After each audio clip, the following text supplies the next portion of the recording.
Coach Meraz talks about a big mistake he made just out of the academy and working undercover. So they said, no, we're going to all use, and so are you, he tells me. And they all get up and they're coming towards me now. And I look out the window and I'm thinking, there's only one place to go, out that window, and I'm gone. Because the window was open. It wasn't a 2-story drop because it was a slope. So it was probably about a half-story drop.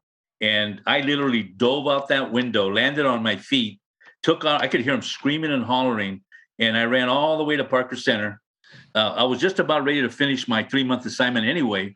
So when I got to Parker Center, they all started laughing at me, and they said, you know what? You are so damn lucky. You're stupid. You broke, blah, blah, blah. So my last 2 weeks of undercover by program, I was in the San Fernando Valley hanging out at bars. Welcome to Game of Crimes.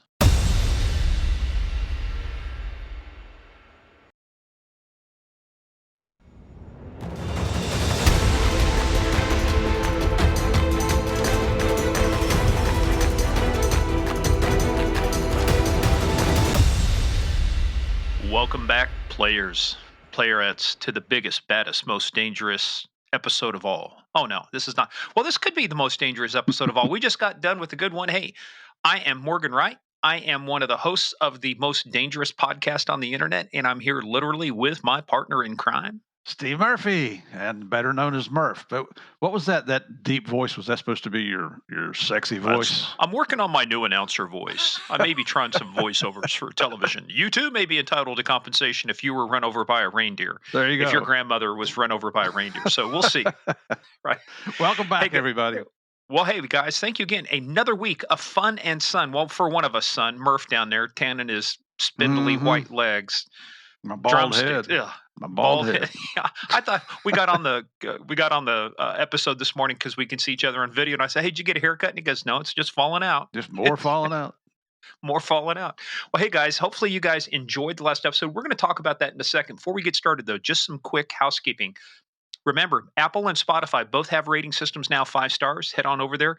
And we just hope that you guys would enjoy this enough that you'd rate us at 5 stars. Let us know what you think about it. We keep trying to bring you the biggest, baddest episodes of all. So hang in there with us.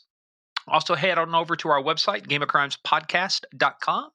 Everything we got there, we got our book list. And trust me, we've got some good books coming out. Some of the folks we've just talked to. In fact, we've got one coming up. One of Steve's friends, Jimmy Capra. No relation to the famous film director, Frank Capra. But, who knows? He's got 5 books, so that's pretty cool. So we got some good stuff coming out. And the other thing, too, merch. We actually had a Katie Jacobs, one of our folks from over on Patreon, said, hey, we ought to update our merch. And I think we will do a big update on merch because we've got, some of the new logo. We've made improvements. Mm-hmm. But she said we ought to get shirts that said, sit down, strap in. What do you say? Hold on and shut up. Get in, sit down, shut up, and hold on. I like that. Yeah, so we'll put that on there, and also, welcome to the biggest, baddest, most dangerous game of all. And then we'll put on the back, Game of Crimes. Maybe we'll put that on the front. I don't know. We'll figure it out. But anyway, we'll be updating our merch as we go along. Also, follow us on that thing called social media at Game of Crimes on Twitter, at Game of Crimes Podcast on Facebook and the Instagram. But where you got to be is patreon.com/Game of Crimes. We just launched a new episode, which we've already gotten a ton of great feedback on. It's called 911, What's Your Emergency? And I surprised Murph with a 911 call. That's what we're going to do on a regular basis. I'll play real 911 calls attached to real cases. Mm-hmm. And then he's going to weigh in, and we're going to determine, is the caller truthful or deceptive? And basically, we're trying to find out, are they involved or not involved? Is it a real crime? Are they the real victim, or are they the suspect? So that was fun. So we had some fun with that. And actually, you did pretty good your first time out, man. You caught a word that even I missed, and that shows you why you just can't trust the transcript. Trained criminal investigator. I know nobody believes it, but hey, still got it. You got it. You got it. You got it, man. Hey, look, when you got it, as they say. So where can people find that? Is that on Patreon, or is it available other places as well? I tell you what I think we're going to do. I think this being a new episode, I think what we're going to do, we always want to give you patrons first shot at all of this stuff. So I think we'll take that first episode. We'll make the entire thing free to everybody. We'll put it out there on the interweb. So if you're listening and you're not a member of Patreon, here's what you're going to be missing, because we're not going to do this again. We're not going to give a free episode like this. Now, we did over Christmas when we reviewed the greatest Christmas movie ever made with Rick Massa, our buddy from LAPD SWAT, that was as cool. He maintained his reconnoiter. and we talked about Die Hard. We're still trying to figure out what the hell that is. When he posted on Facebook that he, I think it was 50 years ago, was when he said he got his badge. And he was talking, it showed retired police officer, but 50 years ago in December, I think it was, he got his badge. I said, just, remember to maintain your reconnoiter. One of the worst lines out of that movie. I love it, but except for that line. Yeah, buddy. All right. But that's where you need to be. So that's what we're going to do. Head on over to paypal.com if you want to just donate a pause, pause for the cause, just throw something our way. Game of Crimes podcast at gmail.com or paypal.me/Game of Crimes. Whatever makes it easier for you to support the show and help us bring you even more exciting content. But hey, before we get started, we have our standard disclaimer, but I just wanted to talk real quickly. Last week's episode with Aaron Graham, I thought, Aaron, we're going to have him back because Aaron's got a lot of run and gun and shoot 'em up stuff that we can talk about, which we've talked with a lot of our other guests. But I thought he is doing one of the most important jobs out there right now, and that is finding these people who are counterfeiting medication, because it does two things. First of all, the worst thing it does is it robs people of the medicine they need. And the second thing, it puts money in the hands of terrorists and cartels. And that's definitely where we don't want money to be going to. Absolutely. And you'll hear in the interview, it creates a scenario for the perfect murder, believe it or not. And you have to listen to the episode to figure out what that is. So a little teaser to get you in there. We're not going to tell you what, and we don't advocate committing the perfect murder. But, True. But this is one way you don't target somebody like this. But this is how homicides actually happen. To your point, this is how people die because they think they're taking the real pill. People think they died from the disease and not from the lack of efficacy of the drugs that they were taking. So, well, there's a big word for you, efficacy. Wow. I'm surprised you could repeat it. So, of course, I sent it to you 24 hours ago. I said, Murph, I'm going to use this big word, so practice on it. So you did good. Hey, pal, I'm proud of you. So, but remember, ultimately, we are a show about crime. We talk about bad people doing bad things and bad people doing bad things to good people.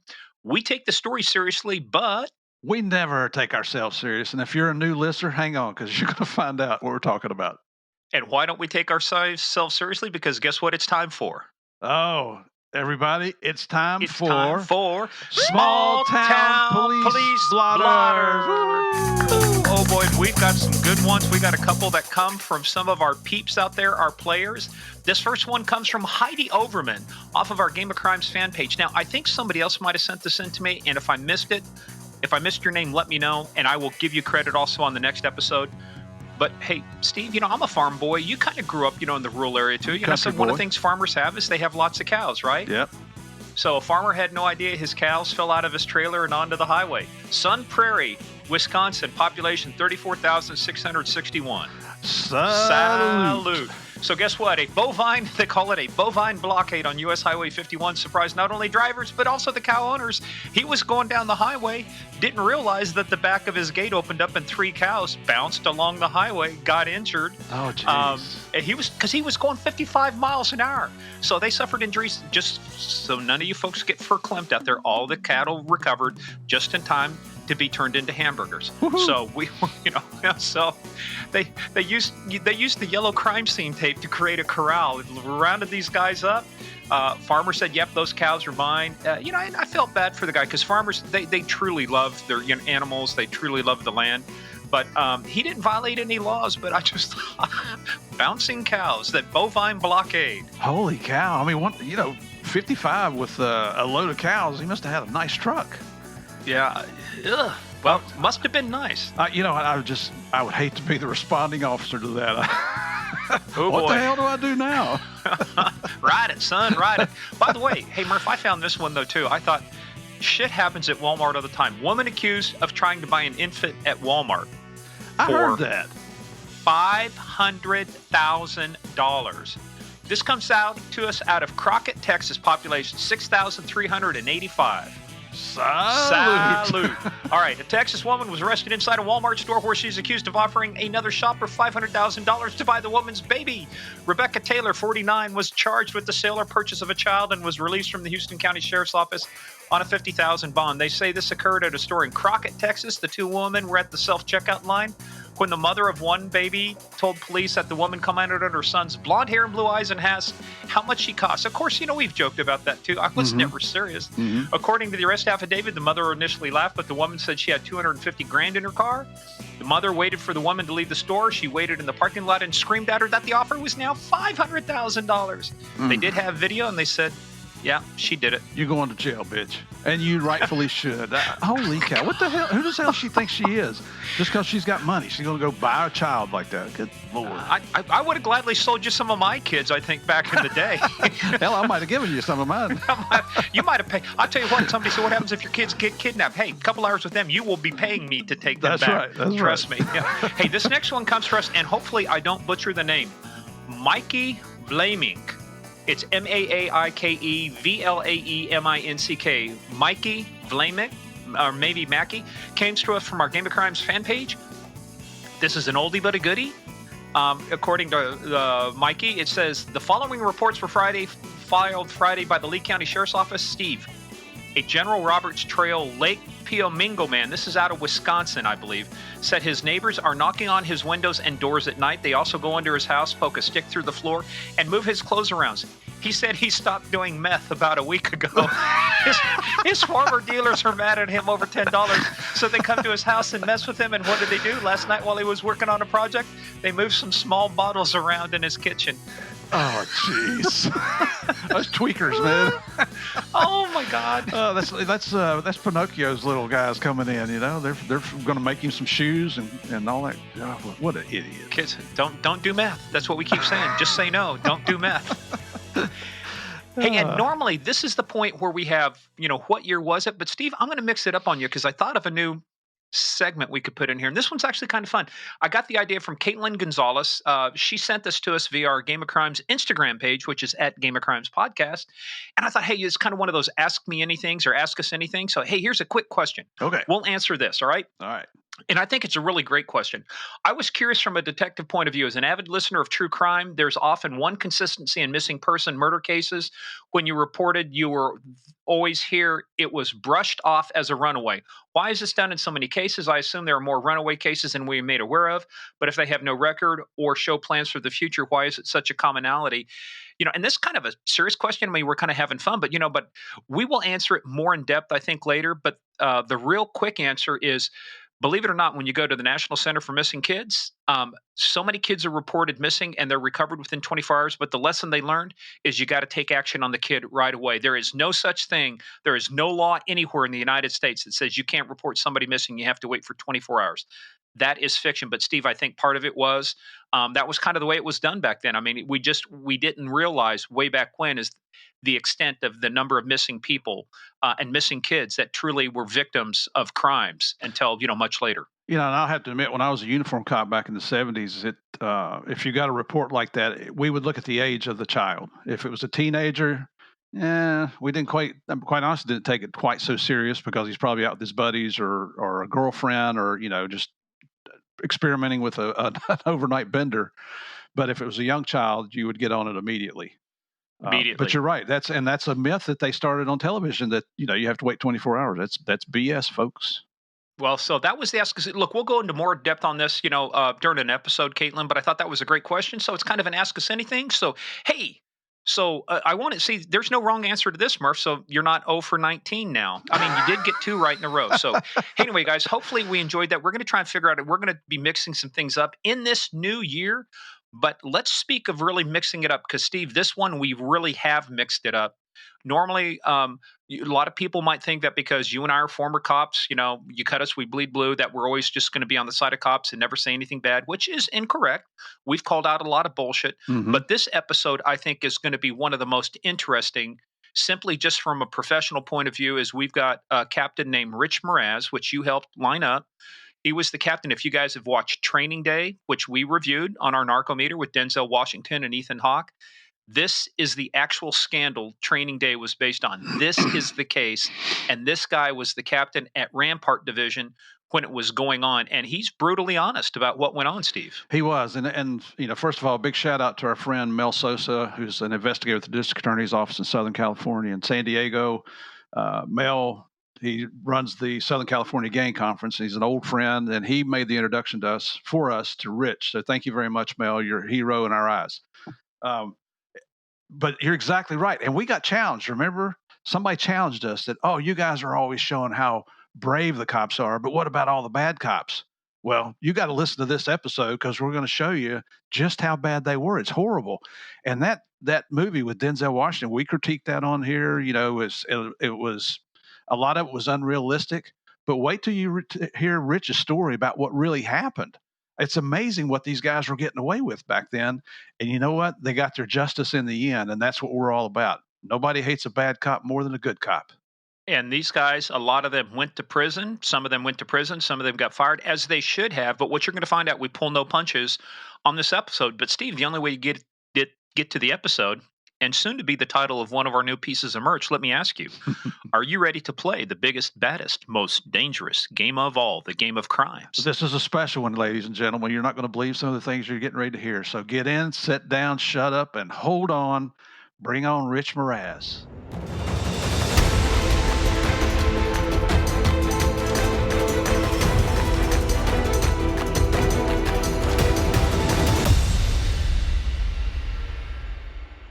Well, hey, folks, we've told you that we're going to get everybody from all sides, and we have got, this one is not going to be our normal story. So rather than have me just go on about it, let's welcome to the show retired LAPD Captain Rich Meraz. Rich, welcome to Game of Crimes, sir.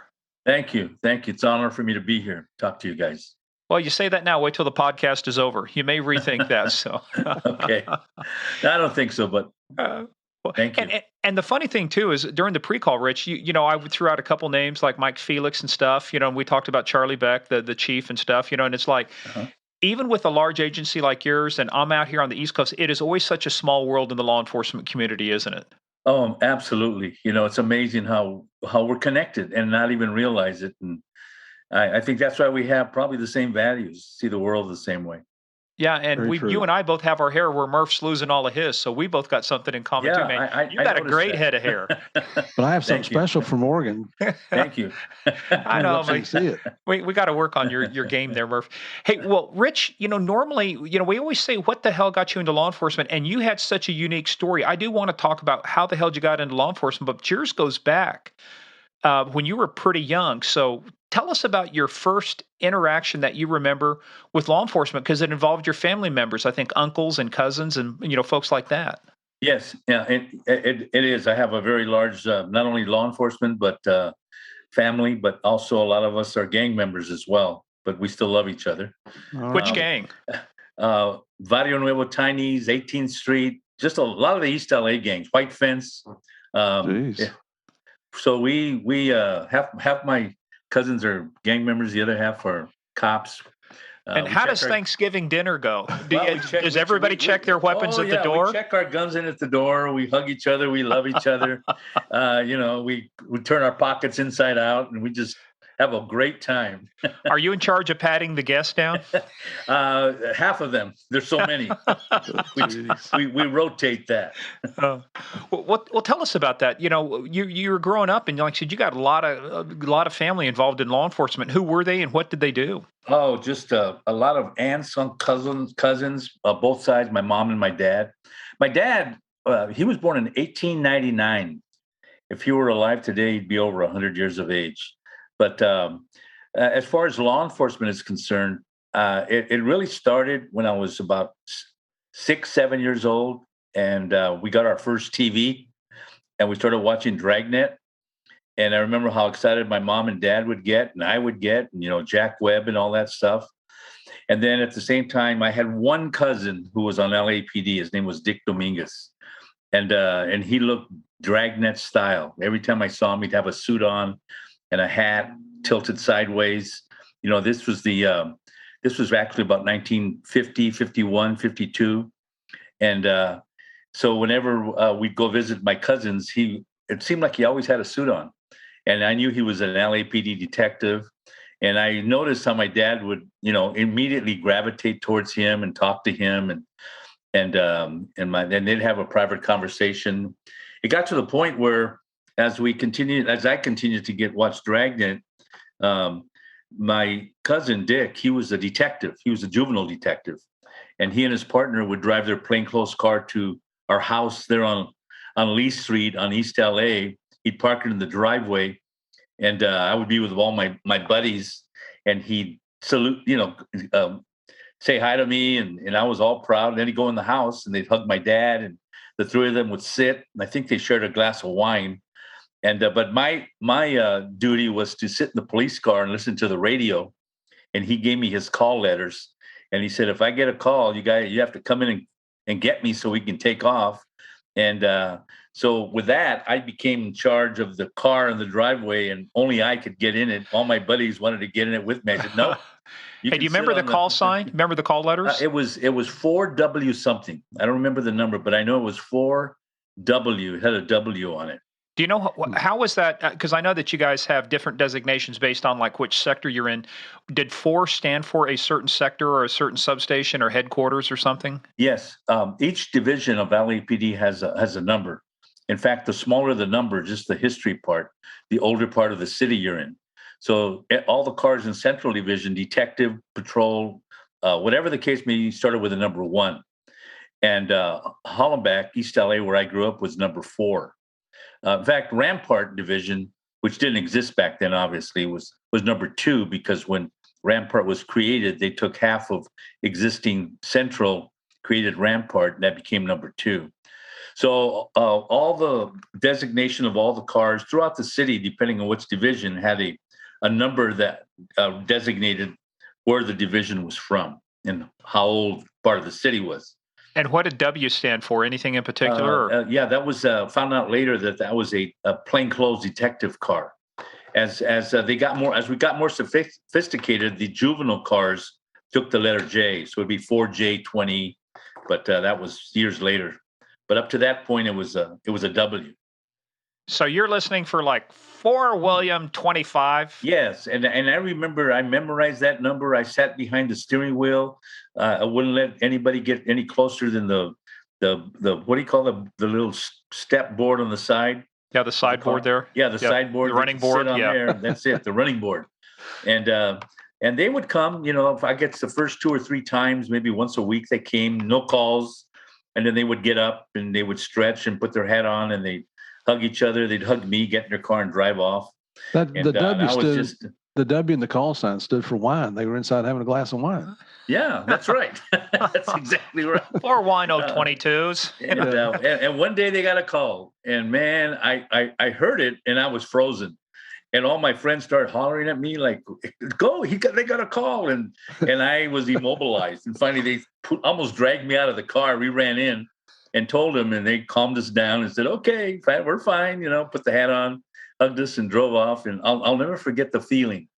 And of course, my dad would always brag about. I'd hear conversations. When he would talk to friends, he said, "Well, I got a nephew who's LAPD. His name is Dick Dominguez, and boy, would he shine when he would talk." And that really had an impression on me.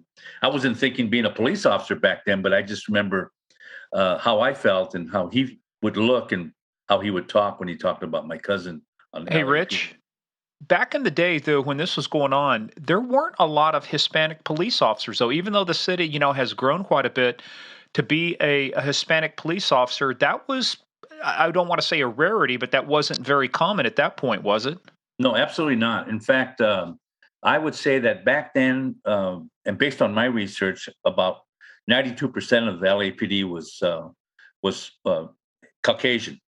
We had a small percentage of Hispanics, a small percentage of Blacks, few Asians, and just a small percentage of females. I remember the one Adam 12 or the Dragnet ones, the policewoman with the skirt, and it was all different. It wasn't, it was definitely a different time. It was a completely different time back then. In terms of policy, public perception. I think Dragnet played a huge role from a PR standpoint for LAPD. William H. Parker was the chief back then, and he approved the Dragnet program. In fact, a little side story, Parker was a legendary chief. He was our chief for 17 years, William H. Parker. He revolutionized police. He created internal affairs. When he became the chief, there was a lot of, prior to becoming the chief, when he was a lieutenant, there was a lot of corruption on LAPD. And when he became chief, he changed everything in terms of integrity, how we dealt with the public, how we were configured. So when he was approached for Dragnet, Jack Webb, in fact, badge, they wanted to make the badge 711. You know, the badge number for Dragnet? Yeah. What is it? Oh, gosh. 714. 714. Okay. Yeah, 17. When Dragnet starts, LAPD badge 714 is prominently displayed. Well, when Jack Webb presented the program to Parker, he chose 711, and Parker immediately reacted to that. Said, "Absolutely not. That's gambling. 7, you cannot change the number right now, or there's no program." And on the spot, he said, "How about 714?" He said, "That'll work."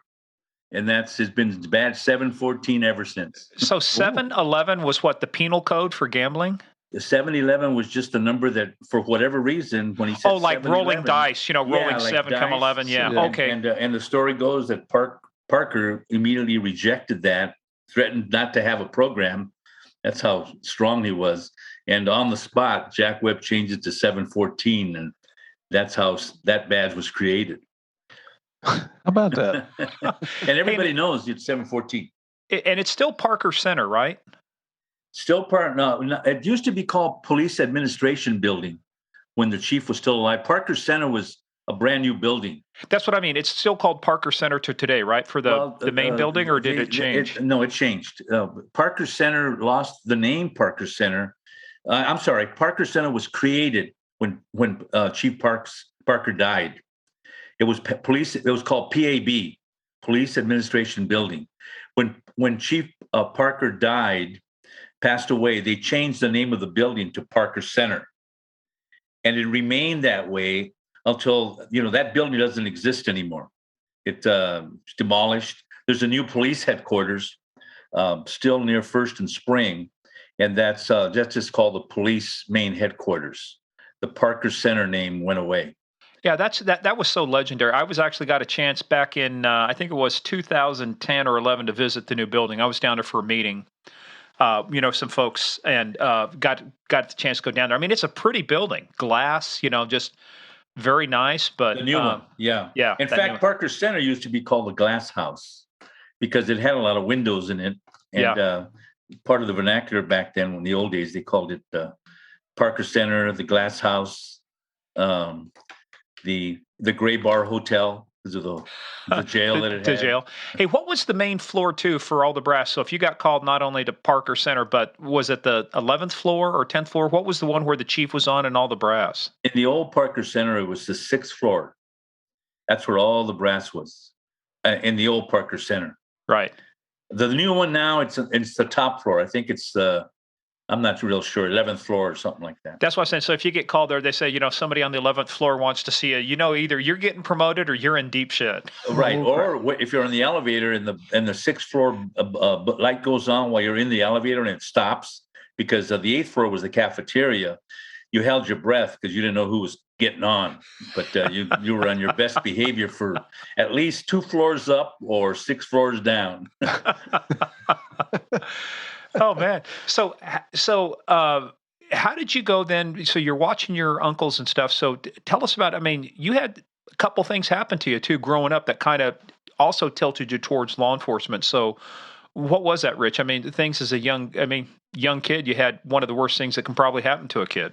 As far as my connection to LAPD, starting with my cousin, Dick Dominguez, one of his brothers, Gil Dominguez, then joined the department. So everybody talked about the 2 Dominguez brothers on LAPD. And so Dragnet, of course, was very popular. Adam 12 followed, continued to look at that program. My senior year in high school, my father committed suicide. And it totally, totally devastated me. So much so that I couldn't even talk about it for quite a few years.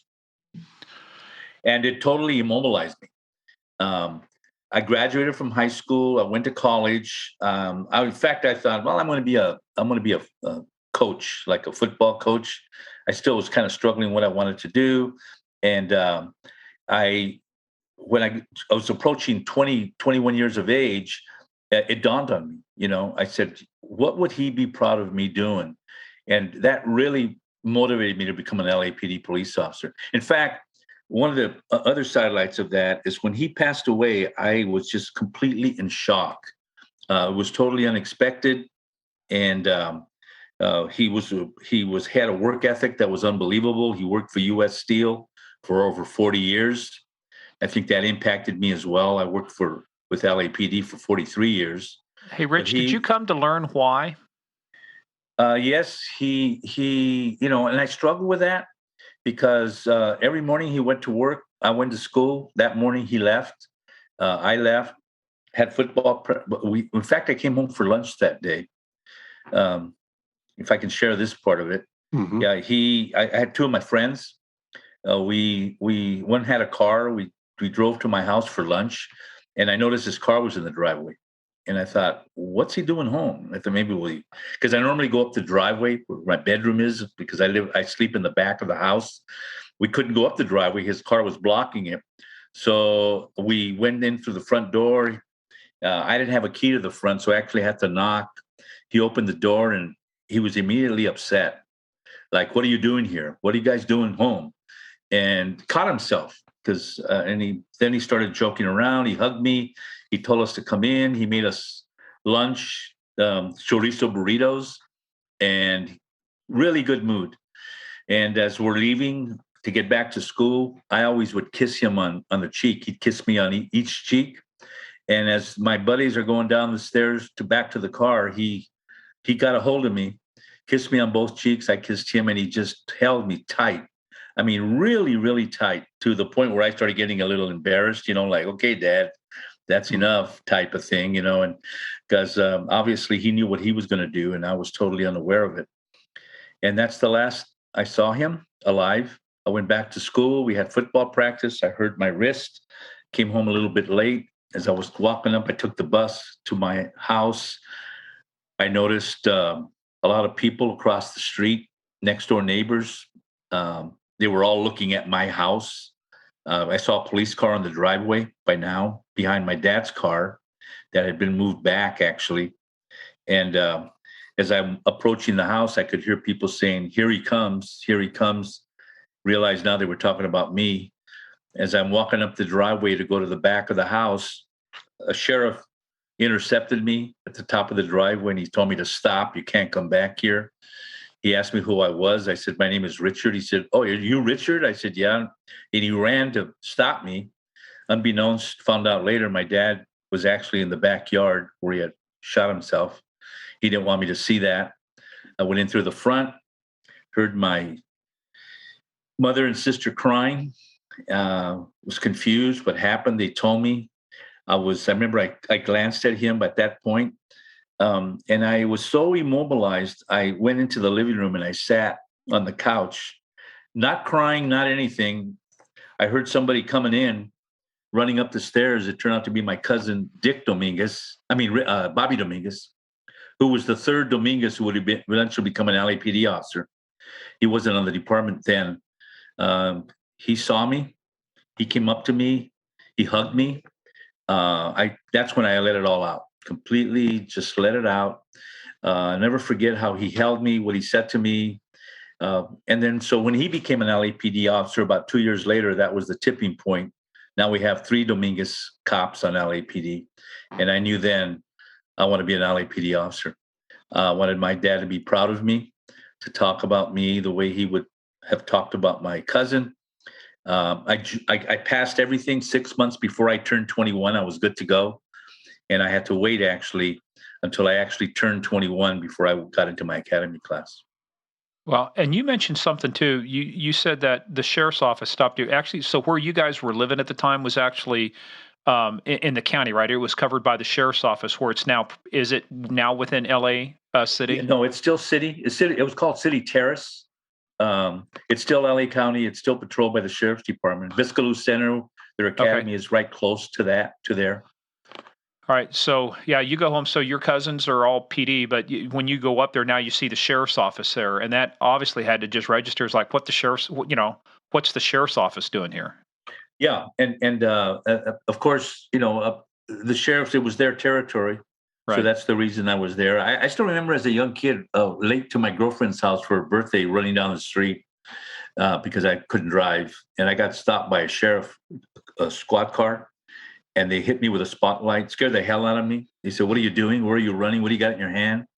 And they got out of the car immediately, and I thought, "Uh-oh, what are they going to?" And I mean, I was scared. And then I told them, I said, "I'm late to my girlfriend's house. It's her birthday. This is her birthday present." And they looked at each other. To where does she live? I said, "She lives about half a mile from here." And they said, "And you're late?" I said, "Yep." I said, "Get in the back seat. We'll get you there." And Nice. I remember I got in the back seat. They drove, and I'm like, and then one guy said, "Okay, hang on." Put the siren on. Oh my goodness. Turned the corner, pulled in front. They said, "You're here." And I said, "Can I go?" They said, "Yeah, get in that party." And I got out, and as they drove off, that's another thing that impressed me about police work. I'll never forget that, the way I felt. Well, that's when law enforcement could still use discretion and use common sense and deal with Right, situations. right. Yeah, and not have to write a memo because why did you have your siren on, deputy? Why did you turn your and what are you doing with a 16 or 17-year-old civilian in the back of your car?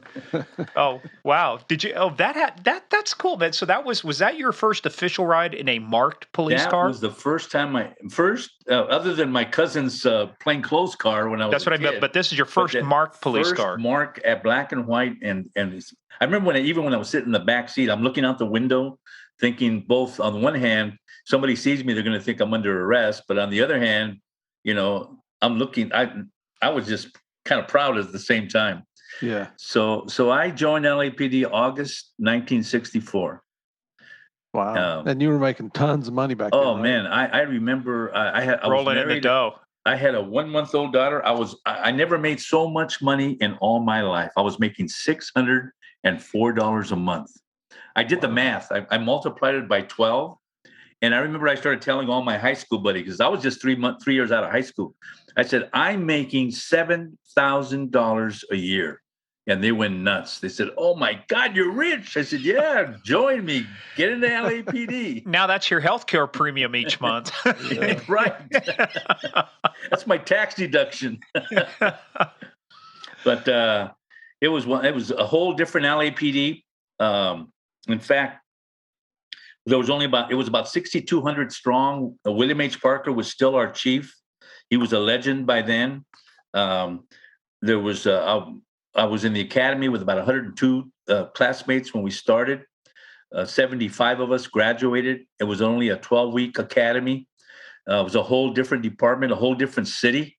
If you're ever familiar with LA and you approach the city, you'll see that huge skyline with all those skyscraper buildings. None of them were there, not a single one. Just City Hall. That was the tallest building back then, 27 floors. If you went to the top of that City Hall, you had a 360-degree view of the city. Now, if it wasn't smoggy, we had police women. They weren't in my academy. They had a separate academy. They did not work a black and white. They worked the desk, juvenile. Our badges were different. Mine said policeman. Theirs said police women. In fact, all of that changed obviously years later with what we had a consent decree. LAPD did. It's called the Franchon Blake consent decree. Policewoman who sued the city won the settlement. LAPD is one of the most stubborn law enforcement agencies you'll ever meet. Nobody tells us what to do. It takes consent decrees to change us, and that was a huge change. Tell the folks too. We know what it is, but if nobody's heard of a consent decree before, what is that effectively?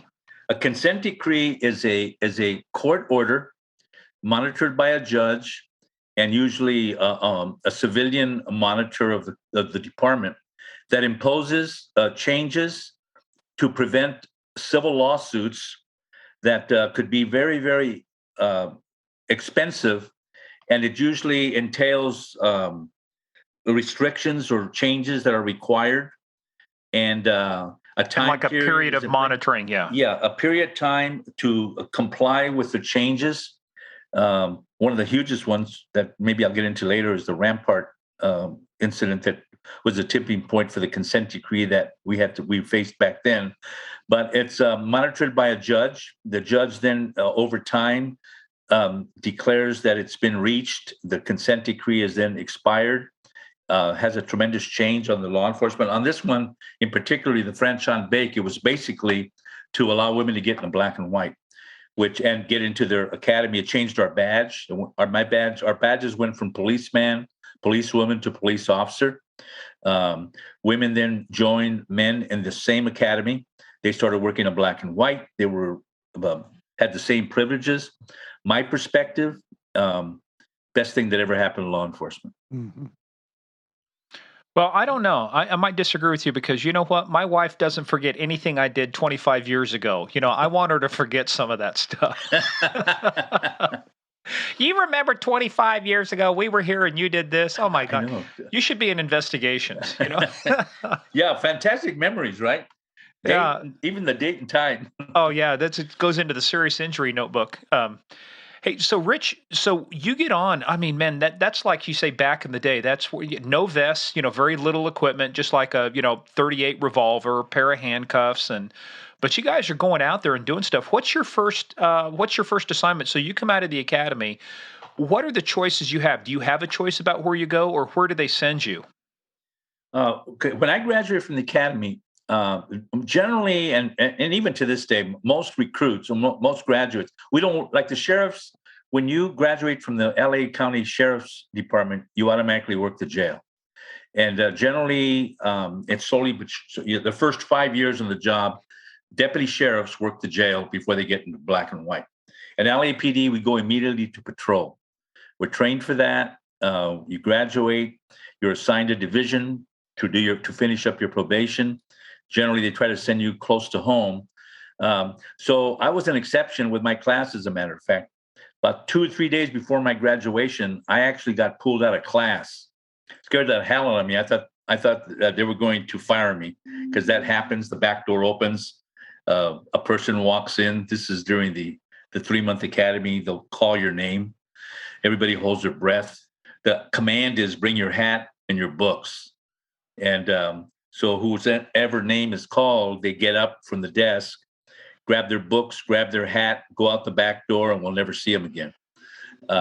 So that happened up until actually 3 weeks before we actually graduated. But on this occasion, the back door opened, they called my name, and I thought, it shocked the hell out of me, but they didn't tell me to bring my hat and books. They just said, come step outside here for a minute. And it was two guys that didn't look like cops. They took me in a private room. Turned out they worked in the narcotics division. And they offered me a special assignment for 3 months. It's called the Undercover Buy Program, that I would graduate with my class, but I wouldn't exist on the department. They said, we want you to, if you're willing to do it, it's called Undercover Buy. You're going to act like you're a heroin addict, and you're going to buy heroin from drug dealers in downtown LA and do it for 3 months. Would you be interested in doing that? And man, I jumped. I got all excited. Hey, undercover police work right off the bat. Heck yeah. So sure enough, we graduated. And that Monday morning, I was at the old Parker Center, and they prepared me. And they said, essentially, you're going to be a heroin addict. We're going to send you to Grand Central Market at 3rd and Broadway. And they trained me for about 4 hours before they threw me out the street. And it went something like this. They said, we don't have a car for you. Yeah, so you have to use your own car. Just don't wash it, don't clean it, let it get scroungy and dirty. Don't shave, don't cut your hair. You're going to be alone. You got to be real careful. So you can't wear a gun. So be real. You get burned, you're no good to us. You'll have to surface and go back to patrol. They showed me photographs of the heroin dealers at the Grand Central Market. They said, these are your targets. When you make a heroin buy, get back to Parker Center immediately so you can book it. And that's essentially it. Any questions? I said, no. 4 hours later, I found myself leaving Parker Center, walking to 3rd and Broadway thinking, what in the heck am I supposed to do? Fabulous undercover training, 4 hours. Yeah, okay. That was it. And most of the time was spent on writing, how are you going to write reports and log evidence and stuff? So yeah, and I made a lot of buys. I remember running to Parker Center. I'd come in through the back San Pedro gate that's not open to the public, I'd go up unmarked doors, 3 flights of steps. They'd open the door for me. They'd grab my evidence. I'd write a quick report, and then I'd get back out in the street. And 3 months later, they had the roundup because I'm going to be replaced by another, either a young Black or Hispanic from the academy that's going to replace me. And they round everybody up. They told me, clean up, shave, put your uniform on. We're picking everybody up that you made buys from. And they brought them in screaming and hollering. And, what do you got me for? This is a setup. And then I walk in my crispy new uniform. They take a look at me and they just, oh my God, he's a cop. Did you have any close calls? I mean, you weren't armed, no backup. You're out there on your own. Do you have any close calls? Oh yeah, I had a lot of close calls. There's one of the things they trained me to do, and they said, absolutely never, ever, ever go into a room in a hotel off the street. Stop for a minute. Steve, who does that sound like? Who's the advice you gave and he violated it? That might be an actor we know. Boyd, what's his name? Boy, oh my God. Okay, hold that thought for a second. Have Murph tell you. So they're working with Pedro Pascal and Boyd Holbrook, getting them ready to star in, DEA Narcos, and they take them to Hogan's Alley and they take them to show them how to do buys. Steve, take it from there. Yeah. So they go up into Hogan's Alley, and the deal is go to the front door, buy 2 ounces of meth. This is a repeat buy. Whatever you do, don't go in the house. So Pedro Pascal goes up, he plays Javier. So he goes up and we're all watching, and he knocks on the door, and the guy, the actor inside, it's his job is to try to entice them to come inside where they might kill him or rip it off or whatever. And Pedro says, nah, it's okay. I'll forget it. We'll do this later. And then the actor's like, okay, here's the package. Give me your money. And so Pedro does it right. Well, Boyd comes up and it's his turn, and he's up on the front porch, and they're like, come on in, man. We don't want everybody to see our business. And he goes, okay. So he goes inside the house. Now we're all in there administratively watching, and so now he's trying to be cool because we're watching him, and he's all slouched back on the couch and he's trying to talk smack, and this huge actor in the back bedroom comes walking out, and he's like, who the hell are you? What are you doing in my house? And he jerks Boyd up, stands him up, pats him down, finds his undercover gun, and you brought a gun in my house, you son of a bitch. I'll go to jail for this. And then he walks off, and Boyd sits back down. He's talking to the other bad guy. He's like, man, what's wrong with that guy? Well, about this time, the big guy comes back out and shoots Boyd with his own gun and kills him. This is all role playing. But Boyd falls out in the floor. We thought he shit his pants. I thought he was going to have a heart attack. No, but the best part is, Steve, tell him about the poster. Yeah, so when we left the academy, they spent a whole week at the DEA Academy. And so Friday, the AV people had created a poster, and it's got both actors' pictures and me and Javier, and they said, we want each of you to sign it, and you put some little saying on there. And under Boyd's, he says, whatever you do, don't go in the house. That's great. And I think he's a great guy. I think we've only talked about this on our Patreon channel, but that was such a good story. Didn't mean to interrupt yours, but I thought, what a corollary, because like you said, don't go in the house. You go in the house, you're screwed. And I remember they always emphasize that. They say, stay on the public sidewalk. Don't. And I had close calls of getting burned. I remember an uncle of mine, I was standing in front of Grand Central Market. I looked scroungier in hell. I'm waiting for a guy to show up that I already knew what he looked like. And one of my uncles, my Uncle Tony, who worked downtown, comes walking towards me. And I look to my right, and he's looking at me like, hey, what? And he wanted to hug me.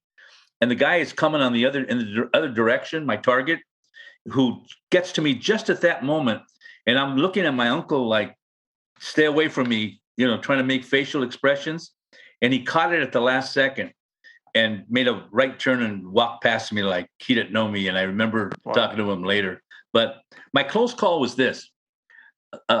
One of my orders was that once I made a heroin buy from a drug dealer, the maximum that I should make from him or her was 3. Once you make 3 buys, cut them loose. They're going to chase you down the street and want to sell you more heroin. But we got them. You got them 3 times. That's good for court.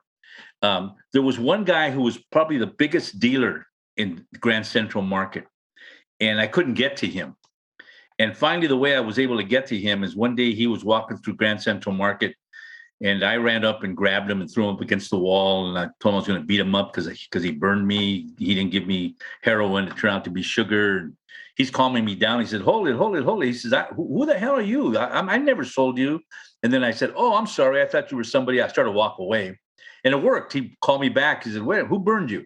And I made up some name. And he says, no, I'll give you some good stuff.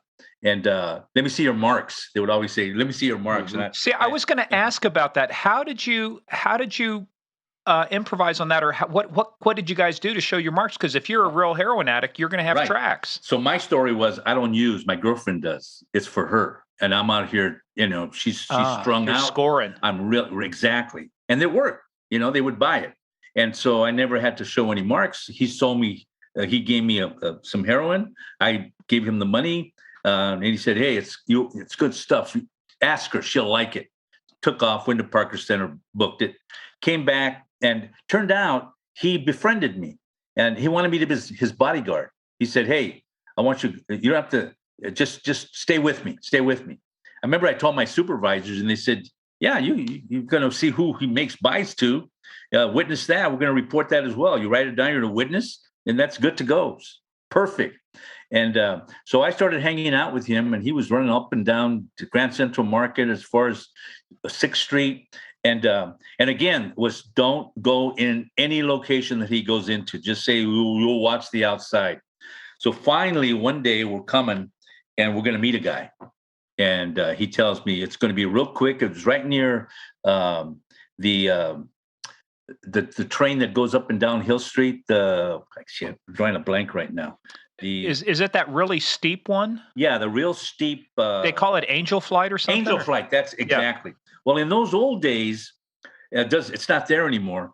The original Angel's Flight has been moved, but where the original one was, as it goes up that hill, it was right next to a hotel that ran along the flight, the Angel Flight.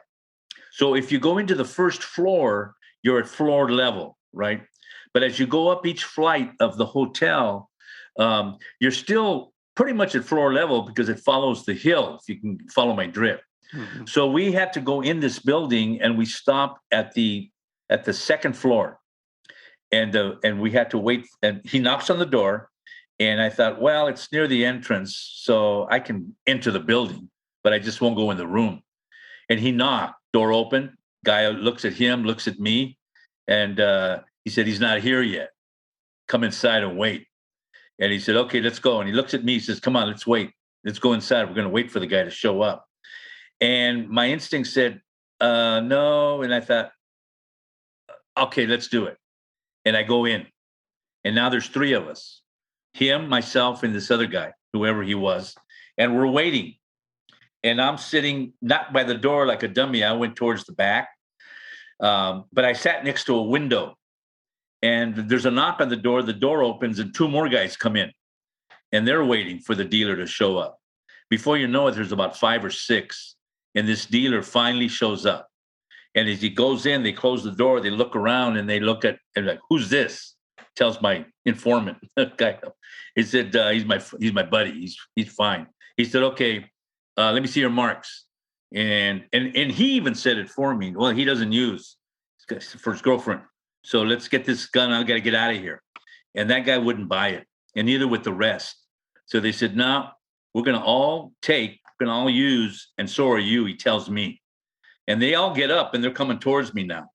And I look out the window, and I'm thinking, there's only one place to go, out that window, and I'm gone, because the window was open. It wasn't a 2-story drop because it was a slope. So it was probably about a half-story drop. And I literally dove out that window, landed on my feet, I could hear him screaming and hollering, and I ran all the way to Parker Center. I was just about ready to finish my 3-month assignment anyway. So when I got to Parker Center, they all started laughing at me, and they said, you know what? You are so damn lucky. You're stupid. You broke, blah, blah, blah. So my last 2 weeks of undercover buy program, I was in the San Fernando Valley hanging out at bars. I was burned as far as downtown Central was concerned. So that was the closest call I had. Jeez. Oh, you should have read the poster that Boyd Holbrook signed. Don't go in the house. Yeah, don't go in the house. Don't go in the room. Here's the other interesting part of that. So I surface, and I'm not sure what division they're going to send me to. But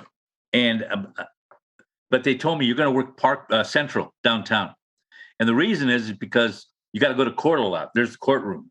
So there's a waiting list to get into Central that's around the block because it's very popular. And that's where all the veterans work, the old timers. So when I finally got in a black and white, I worked with 30-year veterans, cops that came on them in the 1930s. So you can imagine how I was trained, what I saw. And I take all those stories to the grave with me. I promised. But I saw a whole different LAPD, footbeats, black and whites, with those 30-year veteran cops. Well, that was the heyday. You think about Hollywood, you've got World War II. Yeah, I mean, it's just what a time in history for those guys to be on the street, as cops. Yeah, and it was very, very different. Obviously, my Sam Brown, I had a 38 caliber revolver, a wooden nightstick, an old ammo pouch that had buttons that you flipped open. 38 bullets would drop into your hand. Hey, man, State Patrol, we had ammo pouches too. And the other thing too, you guys actually had Sam Browns. You had the strap back in the day. That was before I got. They took the strap away, but I had a Widowmaker. That what they call my holster. It's got the flap over the gun. Yeah. By the time you get to it, you can't. They're going to shoot you. It just turns you into a wife into a widow. Into a widow. You got to. And I was so clumsy with it. I would have to flip it open with my right hand, then reach over with my left hand, keep the flap up, and then use my right hand again to draw the gun. And by then, she's a widow. Oh, man. Salina PD, I started a few years after you, 82. We had our own version. They weren't Widowmakers, but they were the holster that you only had like the strap that went over it and it had the snap on it. Uh-huh. Well, it was always, I mean, you're trying to say I had to unsnap the gun. So most of us guys, we would just unsnap it, bring it around the back and snap it so that we could just get to our, gun right away, pull it out.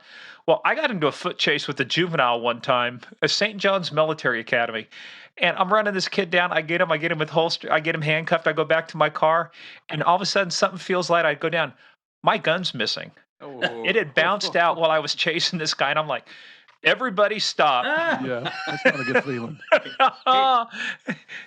Now, time on the bricks. Did you feel yourself while you were chasing them a lot lighter of foot and running faster and then wonder why? No, but I do. You know what I do remember? I do remember at one point I kind of heard a sound. And I'm going, it doesn't sound like footfalls, like us chasing. Yeah. And that's what it was. It bounced. It hit, I think, part of a tree and bounced onto a sidewalk. And it's like, I'm just running. I don't know. But then, when you're sitting there checking everything, you get your handcuffs out and then you go to put your hand, rest your hand on your gun hip, and all of a sudden it's like, dude, it's missing. So fortunately, nobody ratted me out we had street lieutenants, desk sergeants, it's like nobody ratted me out to the lieutenant, but my gun was scratched up. I bought my own gun. You could do that. You still had to use 38 loads, but I had a Smith & Wesson Model 19 357. Good gun. Okay. It got the hell scratched out of it. That was the bad part about it. It was so good looking. It scratched the wood, it scratched the blue, and it's like, that's what you get, But they finally went to decent holsters. But man, those, I know what you mean. The Widowmakers, or the flaps over them. They look cool, but man, they're not functional. No. Oh. And I had the same experience that you did. But about 2 years on the job, I was driving and I went on a foot pursuit of a suspect, and I bailed out of the car. I still had my Widowmaker. And I remember when I was chasing this guy, I thought, man, I feel like I've got running shoes on. And I remember I caught him. I hit him in the back of the head. He went flying. As he's tumbling, I went to reach for my gun. And I don't have anything. Just threads are hanging out. No gun, just, and my partner, of course, was right behind me. So we went back to the car, and the seat belt had caught my holster. And when I jumped out of the car, it completely ripped the Widowmaker holster off my Sam Brown, and it was sitting on the front passenger driver's seat when I got back to the car. Wow. Oh, well, there was another time though too. Very quick story, but I had to book a prisoner, and while I'm booking him, because you have to, put your weapon up, we get a call, suicidal suspect armed with a gun. They needed me to go up there, so I go running out to my car. I get up there, and guess what's not in my holster? Mm-hmm. So the only thing I'm armed with then is the Mini 14 rifle, and they're going, "What are you doing with the rifle?" Just it's everything's. I wasn't going to tell anybody at that point. No, I'm covering cover fire just in case something happens. I got you Yeah, covered. right. You know. Yeah, ain't happening, fellas. But anyway, back to our regularly scheduled podcast on you, Rich. So you get out, you get to Central. So what's your, you're in a cushy area. So what happens? Well, I'm working patrol, and I'm working with all these veterans, and I, notwithstanding things were a lot different, and our department was a lot different back then too. The diverse face of our department, mostly Caucasians, as I said before, and You can just say white, can't you? Or are you still too politically correct? white boys, White boys, crackers. yeah, right. We've been called a lot worse. But just a funny story. I told you that those skyscraper buildings weren't there. They were building the foundation, and I worked with different guys that some would immediately warm up to me. Some would even give me the time of day. They never let me drive. They always had to make me keep books. And I remember this one old timer in particular. I was working morning watch, and they called his name, and I looked back, and he kind of looked at me and nodded his head. And at the end of roll call, I go up to shake his hand, and he just walked right by me, and we gassed up the car. He's driving. I'm the passenger. I'm thinking, wow, this guy won't even say boo to me. So I kind of just kept my mouth shut like I'm trained. And we got out on San Pedro Street. He took off like a bat out of hell. He's going down south on San Pedro all the way to 6th. And I'm thinking, we must be on a radio call. He went west on 6th, and now he gets into the foundation of these buildings that they're building. And he drives right in through them, going through the pillars, but dust is flying.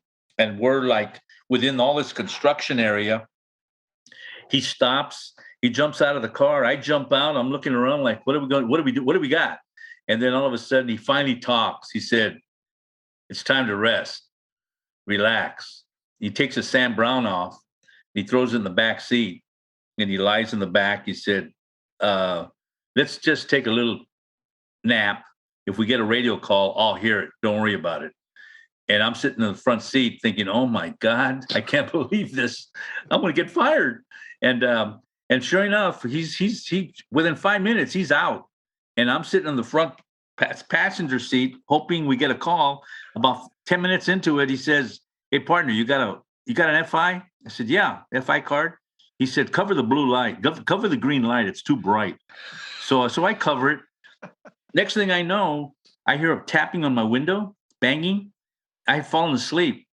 I wake up, all the windows are fogged. I can't even look out the window. And I'm sitting upright and banging on the window. I clear the window with my hand. And as I'm clearing it, I see sergeant stripes, somebody on their knees with both arms. And I look, and it's a sergeant. And he motions for me to roll the window down. I roll it down. My partner's still snoring. And sergeant said, "You know who I am?" I said, "Yes, sir. You're Sergeant Snow." He said, No. I'm 1L20. If I get a call, wake me up." And he plops in his car next to ours. And what time of day was this? This was midnight. This was 1 o'clock in the morning. Okay. It was graveyard. So here you go from being a kid having to listen to your uncle and radio number. Now you got to listen to your training officer's radio number. You haven't come very far. His radio number, the sergeant's radio number, that was just, that's the way it was back then. Oh, man. So I wheeled out. That still exists in LAPD today. When you finish your probation at a division, they wheel you out. That means that they're going to send you to a different division, whether you want to go or not, just to widen your perspective. So I went from Central downtown to what was called University Division back then, near USC. It's called Southwest today. I worked patrol for about a year and a half, got my feet wet finally, got some patrol experience. Then they had a huge prostitution problem that they loaned me to the vice unit back then to work prostitutes on weekends. I was going on 20, a little bit past 22 years of age. I had two daughters at home. My marriage I was a young married man. During those weekend loans to work the prostitutes, I did such a good job. I got permanently assigned to University Vice, and I worked that for the next 2 years, working bookmaking and gambling and ABC violations, bars, prostitutes.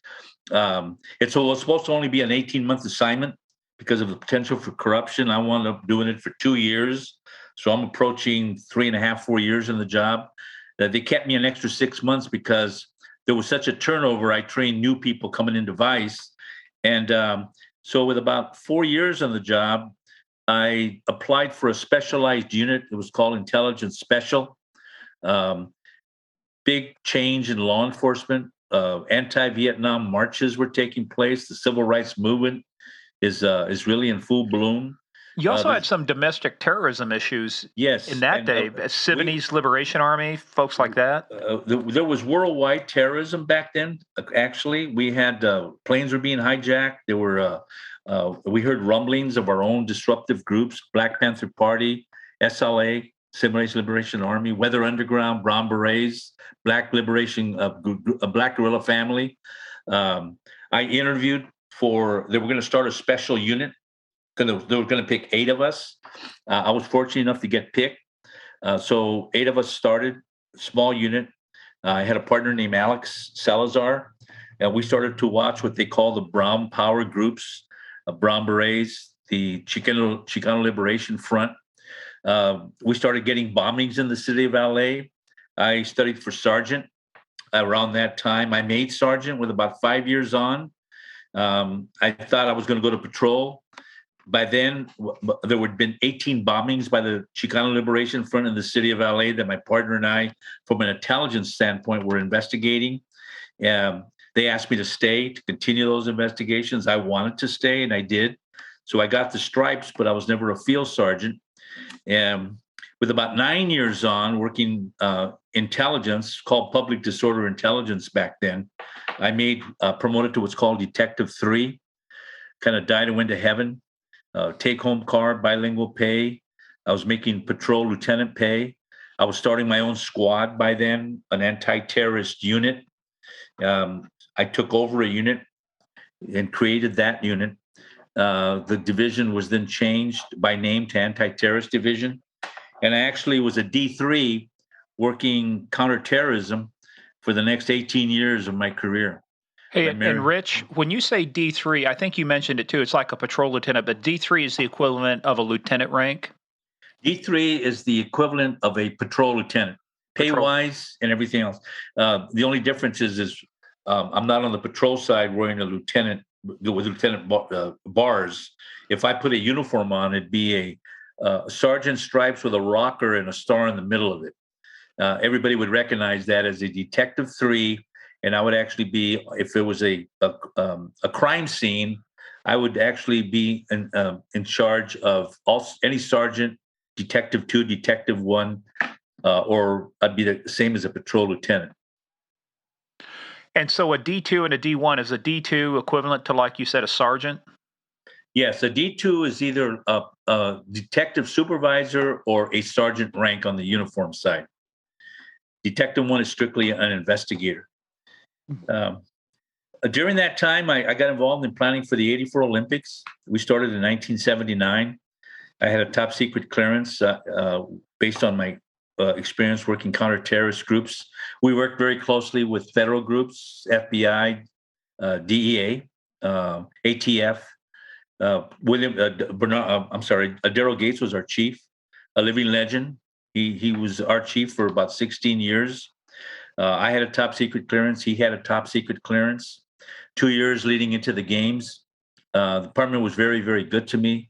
I went to Puerto Rico to watch the Pan American Games in '79 to learn from their security. Went to the Winter Games in Lake Placid. Went to Munich to be briefed and bring back slides of the Munich massacre that occurred. Yeah, I wanted to ask you about that because that was the '72 Olympics, and the Germans learned a lot of. They had a lot of lessons learned from that, in terms of how they deployed, which I think their elite counterterrorism now is called GSG-9. Yes, and they I was part of a subcommittee for terrorism. Myself, an FBI agent, and a sheriff's lieutenant, and we formed the intelligence subcommittee because we had a tremendous threat for terrorism in our games, and all the conflict that was going on as we led into 1984, as particularly 1980, 82, 83.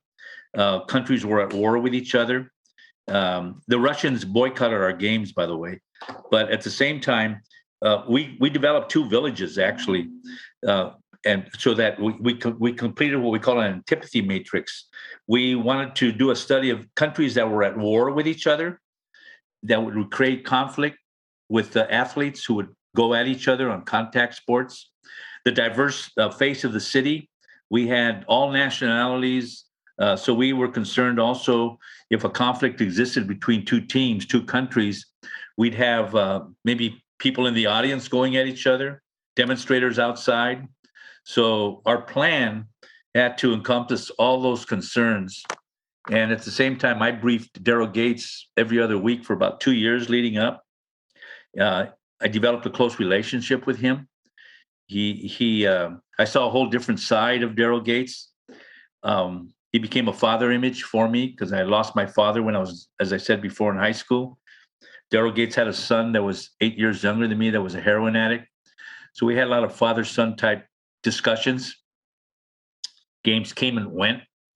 I almost resigned or quit at that time, actually. I vested a pension. When the 84 Olympics ended, I hit my 20-year mark on LAPD, and I could retire and get 40% of my salary for the rest of my life. Well, see, there's an accomplishment. You get 40% of a salary that you couldn't afford to live on, couldn't afford to live on the regular salary in the first place. So you get 40% of that. Yeah. Mm-hmm. And so I was going to quit, write a book, terrorism, give talks. Gates called me in his office, and he said, "Don't quit. Stick around. Make lieutenant. You've been a D3 long enough." So he encouraged me, and I took him up on it. By then, I have 3 children. My youngest is in their 20s. They're getting ready to get married. My marriage has fallen apart. I got a divorce. Thought I'd never get married again. Wasn't going to have any more children if I did. And so I studied for lieutenant. And I was fortunate enough to get promoted to lieutenant in May of 1991. I promoted to lieutenant on LAPD. I was working counterterrorism all that period of time. I was living in a vacuum, so to speak, underground. I didn't see all the change that law enforcement, particularly LAPD, was going through. Yeah, Rich, I want to explore that for a second before you get too far, because you were insulated from everything. I mean, you've got a specialized role doing a very specialized thing. And counterterrorism is a world that's it might be related to law enforcement, but it's kind of its own unique world as well. The threats you look at, and very few cops in that day actually held a top secret clearance. I mean, so you were able to parlay what you got for the winter or the Summer Olympics and do this. What for you? Did you feel during that time before you actually went back to the road? Did you feel like you were an LAPD officer in intelligence, or an intelligence officer that just happened to work at LAPD? An intelligence officer that happened to work at LAPD. That's a good way to put it. I never really described it that way. As far as the stress and the pressure and the intensity of what was going on in the streets of LA crime-wise, robberies, burglaries, gang problems, things of that nature, I didn't deal with any of that. I really did deal with disruptive groups, the Brown Berets, the Black Panther Party, the Symbionese Liberation Shootout, Newton Division. I got along great with interagency. We had local, national, and even international investigations going on. My squad was intimately involved. I'll give you an example with Anastasio Somoza, Nicaragua. When he left that country, we had informants in the consul general's office, and we were actually dealing with fundraising that would be happening, or gun smuggling at the border. So we were involved in a lot of that stuff. So the intensity of patrol and what LAPD was dealing with, I didn't really get involved with that. When I became a lieutenant, I not only put the uniform on for the first time in 22 years, it was a shell shock for me in terms of, the change, the technology. But the bigger question is, did your holster rip off on the seatbelt, or did they actually improve the holsters? Oh, yeah. They improved. The Sam Browns, I mean, they had so much equipment on it now. Half of it, I didn't even know how the hell to use it. But my Sam Brown was completely filled by the time I put my uniform on. So I made lieutenant, proud to say. And Daryl Gates, I remember calling me in his office. He said, "Congratulations, you did it." He hugged me. He gave me the lieutenant badge he wore in 1954. Wow. And I became a patrol watch commander in Foothill Division. Man, so and what year was that? Now that's the other part of my story. That was May of 1991. May of 1991. The reason he sent me to Foothill is 2 months before I got promoted to lieutenant, March 3rd, 1991, the Rodney King incident occurred. Mm-hmm. And FBI, Christopher Commission investigating LAPD. That video is showing over and over and over again. The department is 2 months removed from that incident. Gates calls me in, gives me his badge. He said, "Congratulations." And he sent me to Foothill. Over my head, scared to death, the farthest division from my house at the time. I remember I used to drive to 3 or 4 divisions of LAPD just to get to Foothill. How long did it take you to get there? With traffic, maybe about a little over an hour. No traffic, 30 minutes. 210 freeway, same freeway Rodney King took when he got off on Osborne in Foothill Division, and that incident occurred. Yeah. Did you have a take-home car then? Yeah, I had a take-home car. I've always had a take-home car. When I worked intelligence, they gave me a take-home car. In my 43 years with LAPD, I probably had a take-home car for 40 of those years. Wow. Because well, no, actually 41 of the years, because you took your own car home after working, buying, making heroin buys. You know? Right, exactly. So that was my start of really changing my perspective, my interpretation of police work. What was the biggest? What was the biggest shock for you going into uniform and showing up, in uniform in Foothill Division? I mean, you'd been around LAPD, you'd been around the department, but like you said, you were more of an intelligence officer that just happened to be at LAPD.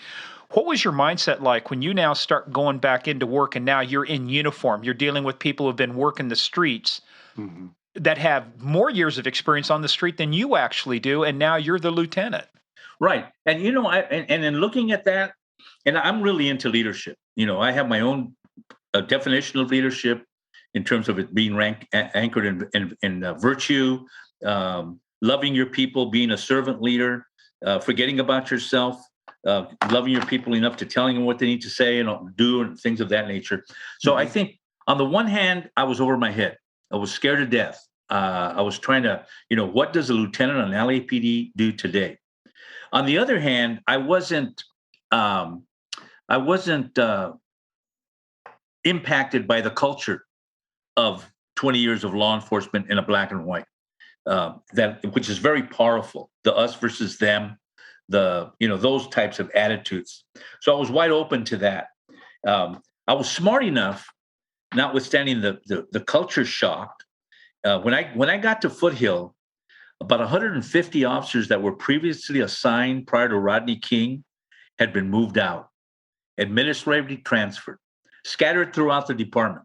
What criteria the department used back then, I don't know. 150 new cops came in, all handpicked. So that's a plus side on one hand. At the same time, I was smart enough that when I went to roll call and I had the night watch roll call in uniform, one of the first things I did, and one of the first things I noticed that hadn't changed since I was last time I put the uniform on several years before, is that all the veteran cops sat in the back with their cigars, and they give you that look, that constipated look, like that inside skull inspection. Who's this kid coming in here who's going to try to change us? Because they're dealing with the Rodney King incident, right? And the FBI is all over the place. So I think, I don't exactly remember how I said it. I introduced myself. I'm Rich Meraz, a brand new lieutenant. I've been away from patrol for I don't know how many years. And I looked at everybody in the back row at once and I said, and I need your help. I need you to help me run this division because we're going to turn all this stuff around. And it worked. When roll call ended, some of those veterans came up to me and they shook my hand and they said, glad you said that. And yeah, we are in this thing together. And now we are going to work together to turn this thing around. Well, when Took you the said pressure off of me. And when you said they worked. sent in 150 new officers, are you talking about not new rookies, but new officers from around LAPD, right? Yes, a new they from detectives to patrol to the gang unit to do a sweeping change of profile of the officers that work there. Some came reluctantly. A lot of them wanted to go. So I had a mix of some officers that were shell-shocked, angry, defensive, and others that came in saying, what are we dealing with here? Let's turn this thing around. And see, sometimes I think they forget. I mean, you still serve at the pleasure of the department. I mean, Steve, they could have pulled you up and moved you somewhere, and they did too. They said, "Hey, guess what? Here's where you're going." And same thing with the state patrol. No matter what state you're in, the colonel, the superintendent, they can move you anywhere based upon the needs of the patrol. I get it, but sometimes it's disheartening to think people would fight back so much, because this is going to lead in. We're going to start setting context now for talking about what happened at Rampart, and the whole culture thing. But that's part of the culture too, right there, is the people who resist it, the people who felt defensive about it. They tend to be the ones that they will go bitch to other people. It will cause problems, and they just keep stirring the pot, don't they? Yeah, and it's and you're dealing with culture. Culture is everything. Is powerful. It's everything. I've been involved with agencies that have dealt with their own dirty little secrets, their own little ramparts. Many chiefs try to make change through policy and procedure, drive people down people's throat. A special order, as we call it in LAPD, that from this day forward, we shall 1, 2, 3, 4, 5, and if you do not, 6, 7, 8 is going to happen. Policy holds your feet to the fire. It has its value, but culture will eat policy for lunch. You want to change policy, you want to change a unit, a command, you have to go after values and beliefs, culture, understand the culture and why it exists and how do you counter it, what new culture can be created. That's true, because peer pressure, kids think when they get out of school, there's no more peer pressure. Holy cow, in law enforcement. You haven't met a police department or a federal agency. Oh my gosh. Yeah, and it permeates. When I found out I was going to Foothill, I was single at the time. I was divorced. I was on a date, had a suit on, and I remember when I dropped my date off, I thought I'm going to go to Foothill and check it out. And so I came in through the back door of the division. It was late at night. I had a suit on, like I said before, and I didn't have a key to get in the back door, so I had to bang on it. And I saw a record clerk typing, and she looked up and saw me. And I kind of waved at her. I had my ID, and she looked up, and then she looked down. But she didn't come toward the door. So I banged on the door again, and she kept looking up and looking at me, and then she looked down again. I'm thinking, why won't she come and let me in? And finally, a patrol officer came walking by the back door, and I banged on it. And he looked at me, and I showed him my ID card, and he nodded, and he opened the door. And he let me in. And I remember I walked up to her, not upset or anything, and I just introduced myself. I said, "Oh, I'm Rich Meraz, and I'd like to introduce myself." She said, "Oh, you're the new lieutenant that's coming." I said, "Yes." And she said, "Oh, my God, I am so sorry. I thought you were an FBI agent." Culture. Don't let them in the door. Yeah. But that's standard practice. That's SOP, no matter where you're at. They were investigating. FBI was investigating LAPD for Rodney King. Oh man, so there's culture right there, and how how it permeates. There's also business lessons to this too, because one of the great business strategists, a guy named Peter Drucker, famously said that too. He said, "Culture eats strategy for breakfast." I mean, it is all about the culture. If you get the culture right, you can overcome everything. But if you ignore the culture, this is what we're going to get into. And let me preface this by saying too, and Steve, I think you said it too. We had some people say, "Oh, you only talk about the good stuff or the fun stuff," and it's like, no, we don't. And Rich, you were so kind to agree to come on, because this is not an easy thing to talk about. I mean, we're talking about your agency of 43 years. We're talking about, you obviously you love doing the work you did. And it's tough sometimes to talk authentically about, hey, here's the problems we had. But The issue with Rampart was one that is, I know that you teach on and you instruct on a lot, and it goes back to some of the things. It's about the values, it's about the culture. So let's start laying the groundwork for how you ended up getting involved in the Rampart investigation, because that thing became the stuff of legend for Hollywood's Training Day, Denzel Washington. They were just talking about before. So many things have been made about this. So let's set the stage. Where do you think the stage started for Rampart, and what kind of things were happening? Okay, and that goes to the heart of everything. And I do talk about Rampart. I was there for 3 years. I was there's 2 captains in every division of LAPD, and it's still the same today. There's a Captain 3 and a Captain 1, just like Detective 1, 2, 3. The Captain 3 is a senior captain, the chief, and there was 18 divisions back then, so there were 18 Captain 3s and 18 Captain 1s, and the Captain 1s are the brand new captains that go to the command and work with the Captain 3. So Rampart was caught up. Can I interrupt you just for a second? Yeah. We didn't cover this in the pre-call. What is a Captain 2? What do they do? Captain 2, generally, everybody that's newly promoted is a Captain 1. All Captain 1s go to patrol, and they get their feet wet. And they generally will work with a veteran Captain 3. And hopefully you're going to get a very strong, experienced one. The promotion from 1 to a 2 to a 3 are field promotions. There's no test for it. You have to prove yourself. You sink or swim more or less on your own merits. Tremendous difference between a 1, a 2, and a 3. Give you an example. To get from 2 to 3 may take, if you make it, anywhere from 8 to 12 years. Wow. The difference in pay back then between a 1 and a 3 was about $40,000 a year. Whoa, that's pretty significant. So it's big pay difference. So Captain 1s are newly promoted, and they team up with Captain. Now Captain 2s is when you get promoted from 1 to a 2. Generally, a Captain 2 will be in command by himself or herself of a smaller specialized division like traffic. Each traffic bureau in LAPD, there's 4 of them, are generally like a staff of about 175 to 200. Motor cops, traffic cops, cops that handle traffic accidents, and then detectives that do follow-up. Narcotics division of LAPD is a huge command. It's about 350 to 400 strong, narcotics citywide. And those divisions are generally run by a Captain 3 and a Captain 2. So Captain 2s are generally in charge of small specialized divisions, or they support a Captain 3 in a larger metropolitan division, things of that nature. Okay, so that's how the rank structure works.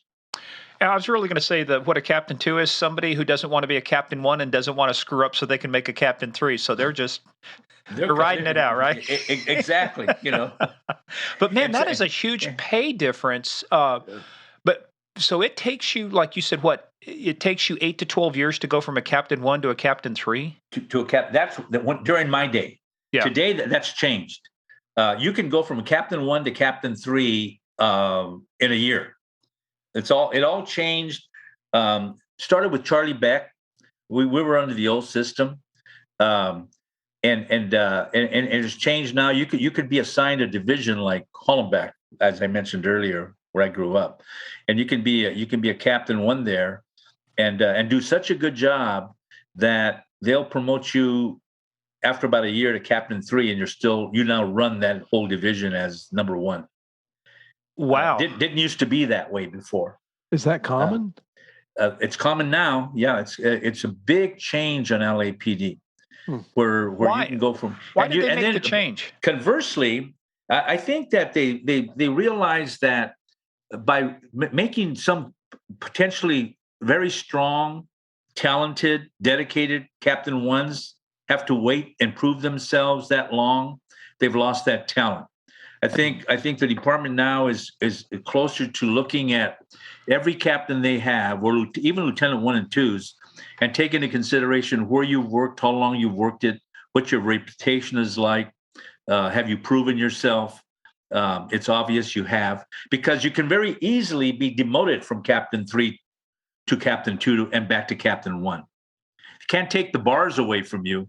That's a whole civil service process. But Captain 3s that step on it can be, within a week, demoted all the way back to Captain 1 and transferred somewhere else. When you're looking at the brass on the collar and the rank, is there any way to distinguish a Captain 1 from a Captain 3? Do they have any additional things on their uniform, or is everybody just a captain and you have to know that they're a 1, 2, or 3? You have to know from a lieutenant and a captain rank. Okay. From a detective standpoint, when they put their uniform on, there is a difference, because of course detectives go all the way up to Detective 3. There's no lieutenant detective per se. It's a lieutenant rank that helps run the detective. Yeah, right. So D1 will have like rockers, sergeant stripes. A D2 will have like a rocker, sergeant stripes with a rocker. A D3 will have sergeant stripes with a rocker and a star in the middle of that rocker. Yeah, that's a D3. And so there you can tell the difference in the uniform. Well, no, you can tell the difference too, is because most detectives hate being in uniform. You know, it's like, I don't want to be in a uniform. And in LAPD, even to this day, in total, there's probably about 62 captains, and the department pretty much knows who they are, reputation-wise. Is that enough captains? Is that too many? I think that's just enough. I think we're still, LAPD is still one of the smallest departments. We're only about 9,800 strong right now. New York, as an example, has 45,000. LAPD has 9,800. You compare us to Detroit, Chicago, we're very small. And you got a lot more area to cover too. I mean, you are one spread out, city too, having been there. But I mean, you're really spread out. There's not very many cops per square mile. No, in LA. 463 square miles, population of just over 4 million. Every black and white that works patrol has 2 cops in it. We do not have one-man units. So that drops the number of patrol cars you can put out. But they're all, you'll have a policeman, a policewoman in every black and white. Okay. In every division. Wow. So that's the way we're structured. But that's the one thing. It works for you. It's different for New York. Why? Because they're very landlocked. You can put a lot of people out walking a beat, cover a lot of areas. They've got all their different boroughs and, different precincts. But let's get back to you talking about like laying the groundwork. So you're at Foothill. How long are you at Foothill, and what takes you to Rampart? Okay, and that's a good question. And in fact, in looking back again, one of the things I was dealing with when I went to patrol is that I turned down I accepted the sergeant stripes, but I was never a field supervisor. Mm-hmm. If I was ever going to change any part of my career up to that point, I should have been a field sergeant for maybe 2 years minimum to get the culture and the experience to see problems emanating more quickly. I accepted the stripes. I remained as a detective, and then I became a D3, and I never want to get back to making a sergeant. So I was a lieutenant. I got promoted. I put the uniform on for the first time in 22 years. I go to Foothill, and that becomes a quick study for me because of all the tension and everything that was going on in the city at that time. When the riots broke out on the Rodney King incident, I was still at Foothill. But I had some really, really good sergeants to show me the ropes, so to speak, how we prepared, how we drilled, what we dealt with in the community. So I hit the ground running, and I was at Foothill for about maybe 2 years, both as a watch commander, and then I went over to the detective side, and I became the detective lieutenant in Foothill, which is different than when I worked intelligence. Because in detectives, now I'm in charge of the follow-up of crime, robberies, burglaries, homicides, juvenile issues. So I'm not also learning now how to do the follow-up investigation from that standpoint, which is valuable. How is the detective lieutenant different than a D3? Lieutenant is in charge. Lieutenant runs the division, the detective. A D3, and that's a good question as well. Each division of LAPD to this day is self-sufficient. there's 20 LAPD divisions. Back then there was 18. So each LAPD division is like its own police department. And that's the way we're structured. So if you walk into any LAPD division, be it Foothill or Hollenbach or Central or out in the San Fernando Valley, Devonshire division, you're going to look at a division that's run by a Captain 3 and a Captain 1. For all intents and purposes, the 3 is like the chief of police and the Captain 1's like the assistant chief. Each division has its patrol force. And I'll break down Rampart as an example. And as I explain this, the amount of officers that are assigned to a given LAPD division is not based on geographic size. It's based on crime. So an example, Foothill back then was 63 square miles. Rampart was less than 8 square miles. Rampart's population was anywhere from 34 to 36,000 people per square mile. The most densely populated area, second only to Manhattan. Wow. Foothill, assignment-wise, had about 375 cops that included patrol, detectives, the gang unit, which was called CRASH back then, Community Resources Against Street Hoodlums, created by Daryl Gates in the mid-1980s to deal with the escalating violence of gang crimes. Specialized units, community relations officers, they had about 375. When I was at Rampart, less than 8 square miles, we had just under 500 police officers assigned to Rampart because of all the crime. And bear in mind that crime was off the chart. This was the cocaine era. So in Rampart, we had about just under 300 patrol officers. In the patrol side, had 3 lieutenants, 42 sergeants, and about 275 cops. We had a detective section, which was about 65 of them. The way the D3s work that you asked me, that we had detectives who were broken down by what we call tables to follow up crime. We had a robbery table, a homicide table, a juvenile table, a burglary table, and so forth.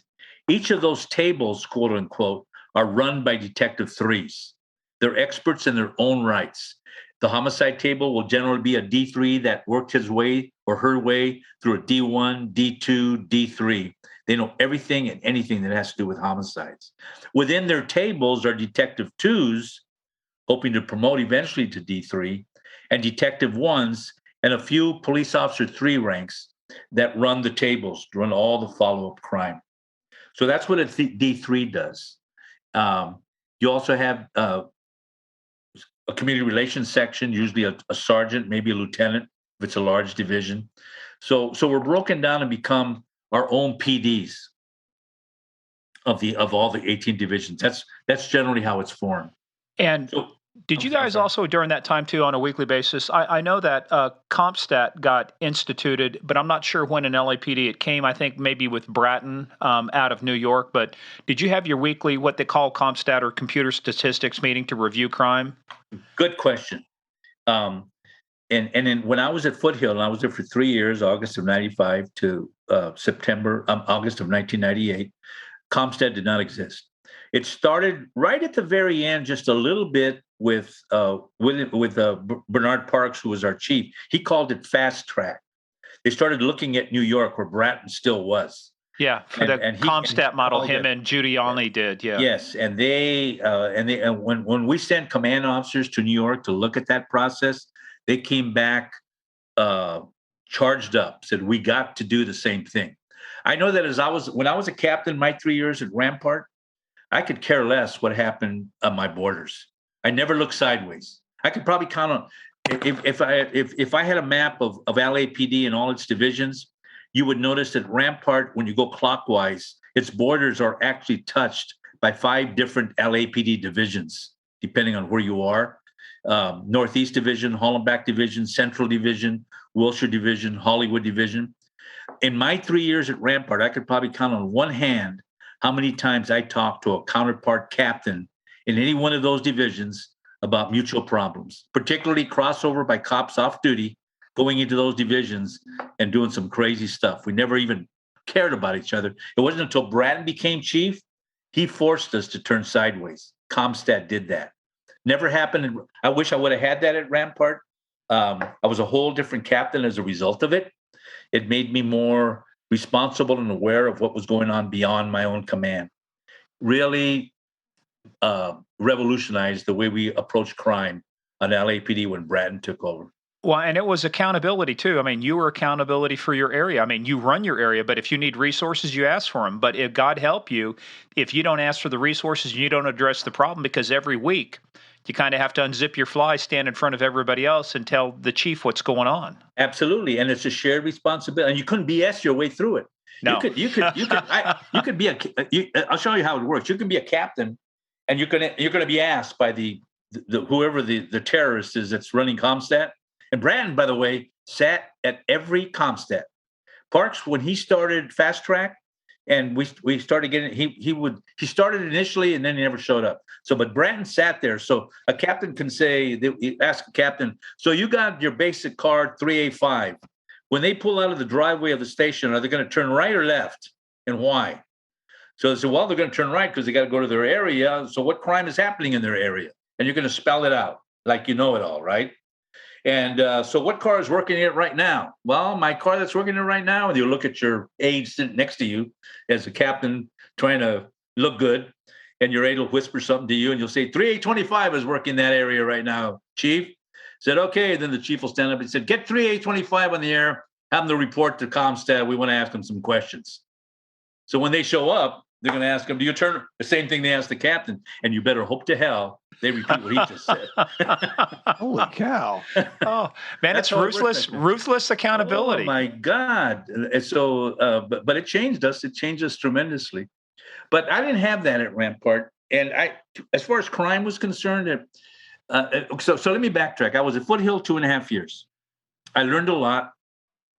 One of the things that happened to me is notwithstanding, I'm never going to get married again, and I'm not going to have any more children. I met my future wife there. She was one of the 150 that got moved in. I spotted her at roll call. She was beautiful.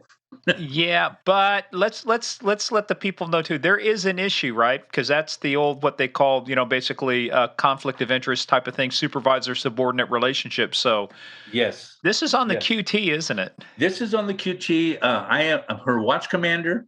I cannot ask her out. I cannot socialize with her. It's a real conflict of interest. Of course, I didn't jump right into it when I saw her. I kind of had to move my way into it, so to speak. She, of course, eventually let me know that she liked me. She had a 2-year-old son named Eric.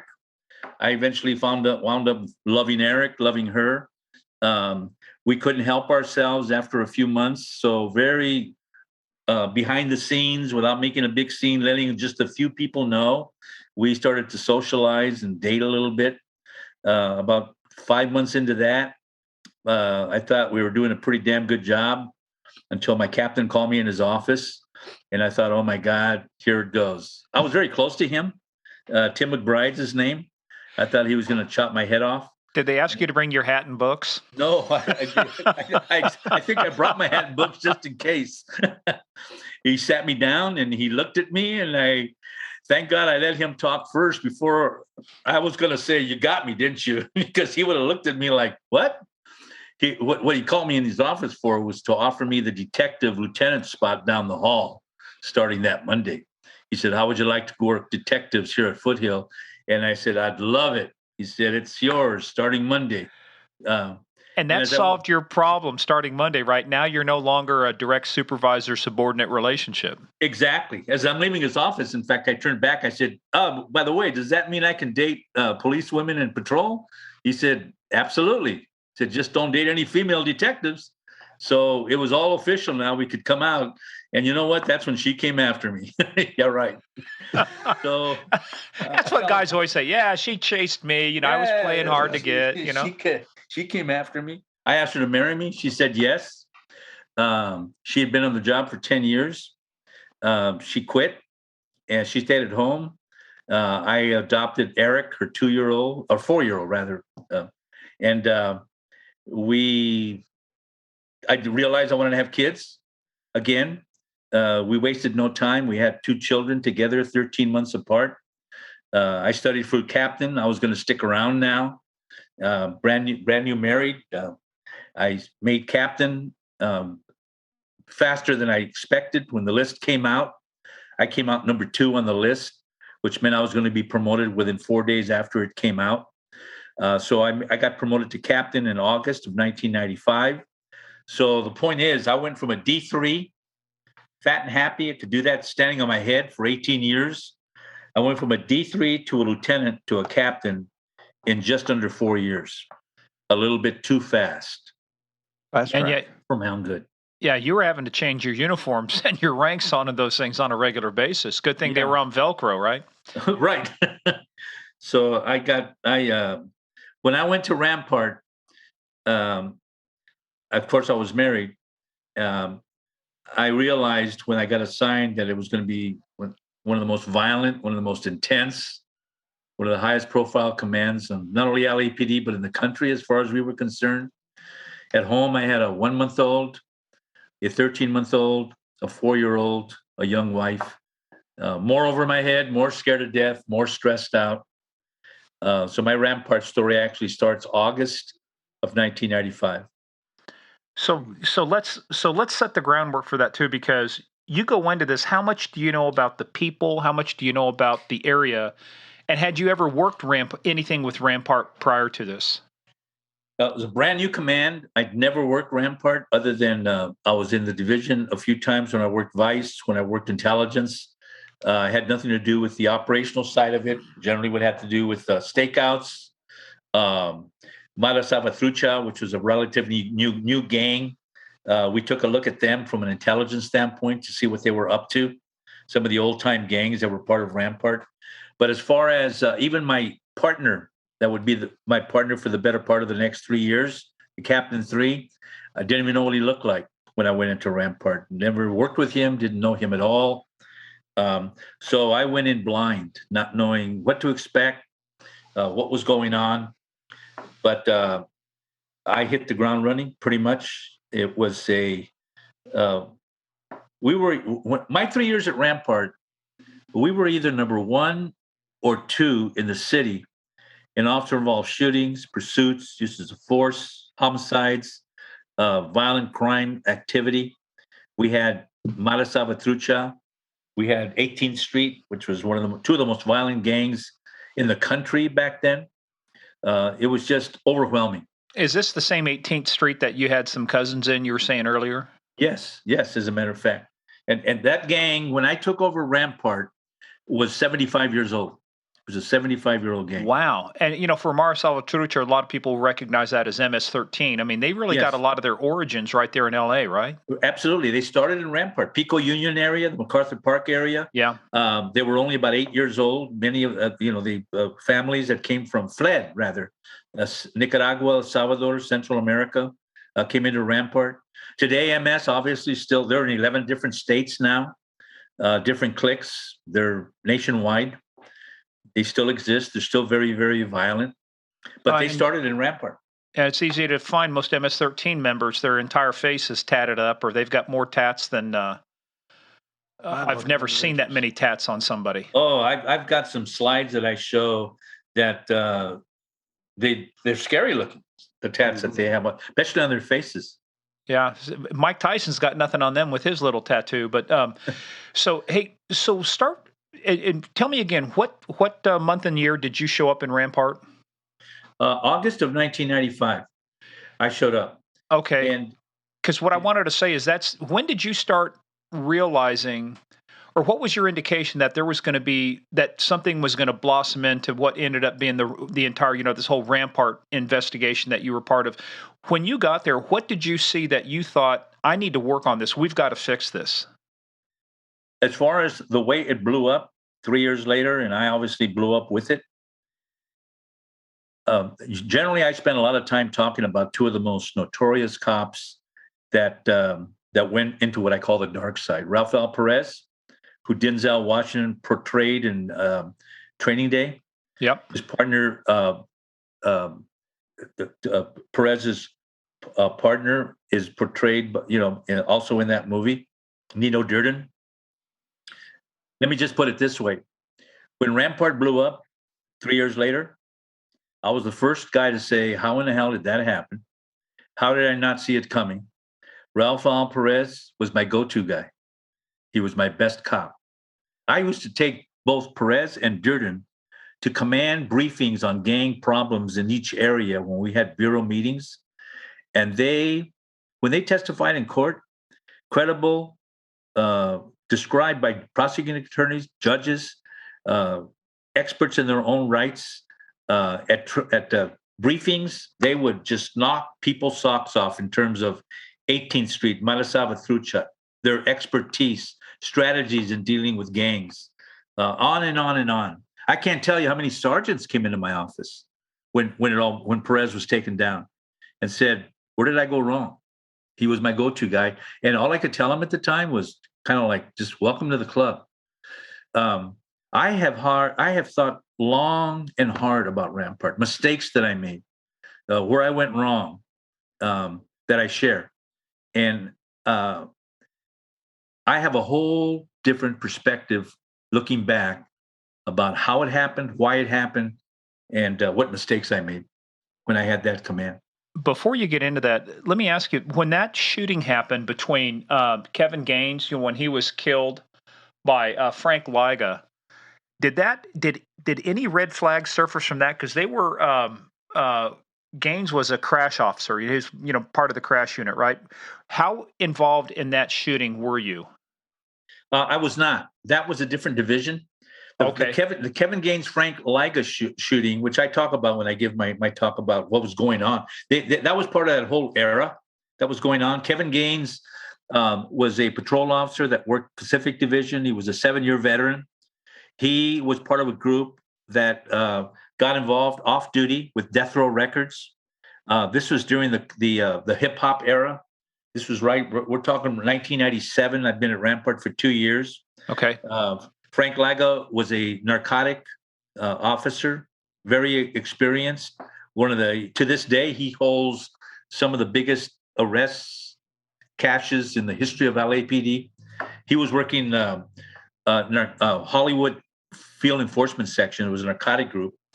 They were actually in North Hollywood Division conducting a follow-up investigation when the case fell through the cracks, so to speak.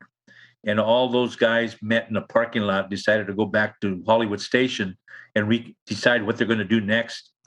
Frank Liga didn't look like a cop, obviously. Big Fu Manchu mustache, long hair.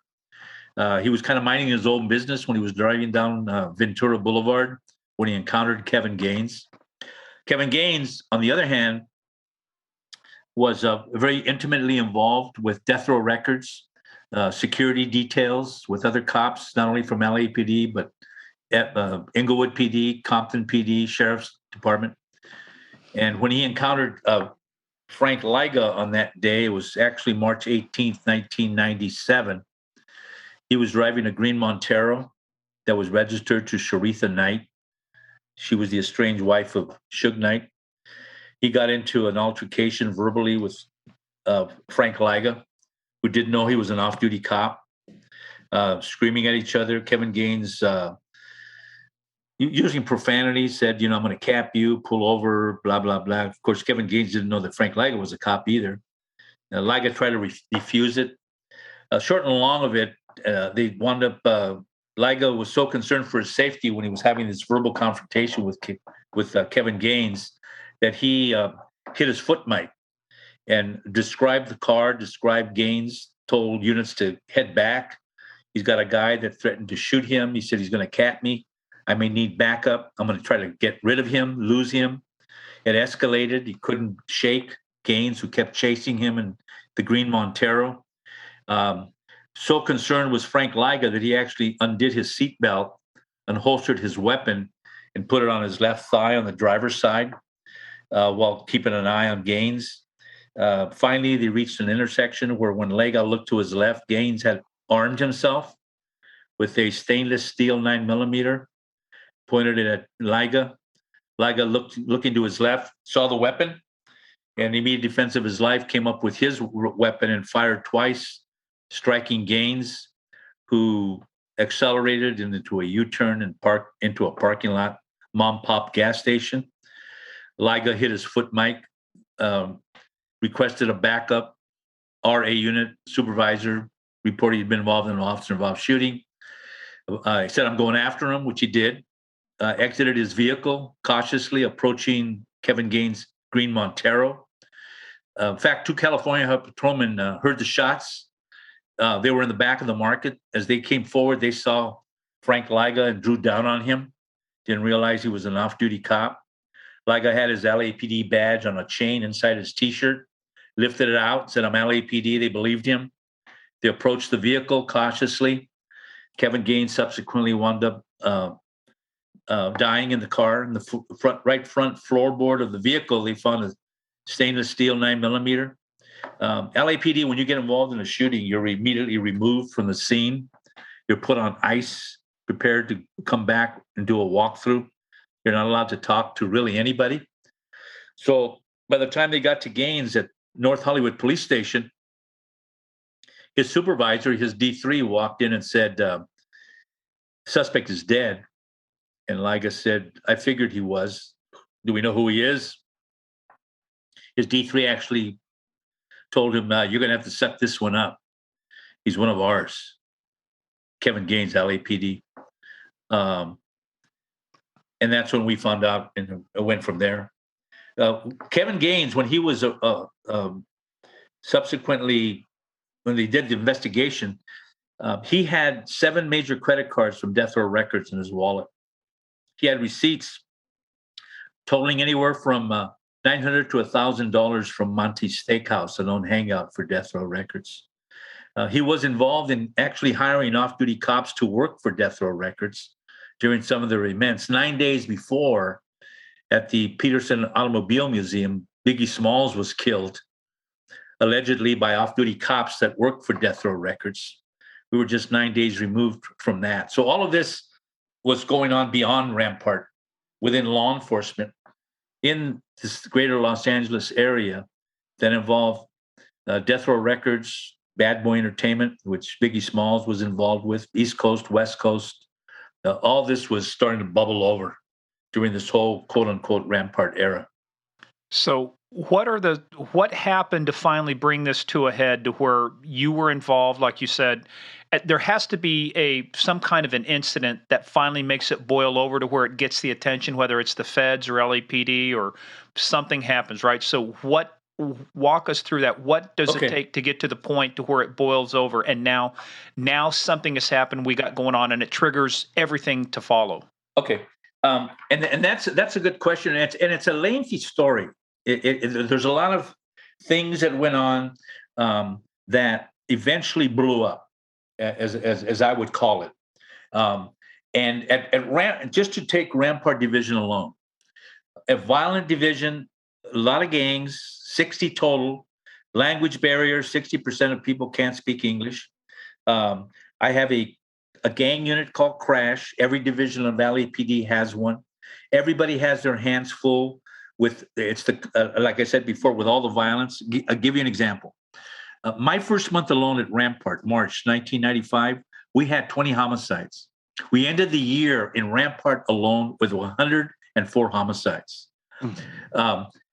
To put those numbers in perspective, in that less than 8 square mile command, 104 homicides. In fact, 2 years before, Rampart had 164 homicides. LAPD ended the year 2019 citywide with a total of 251 homicides. Citywide. We ended last year with 345. That was the biggest we've had.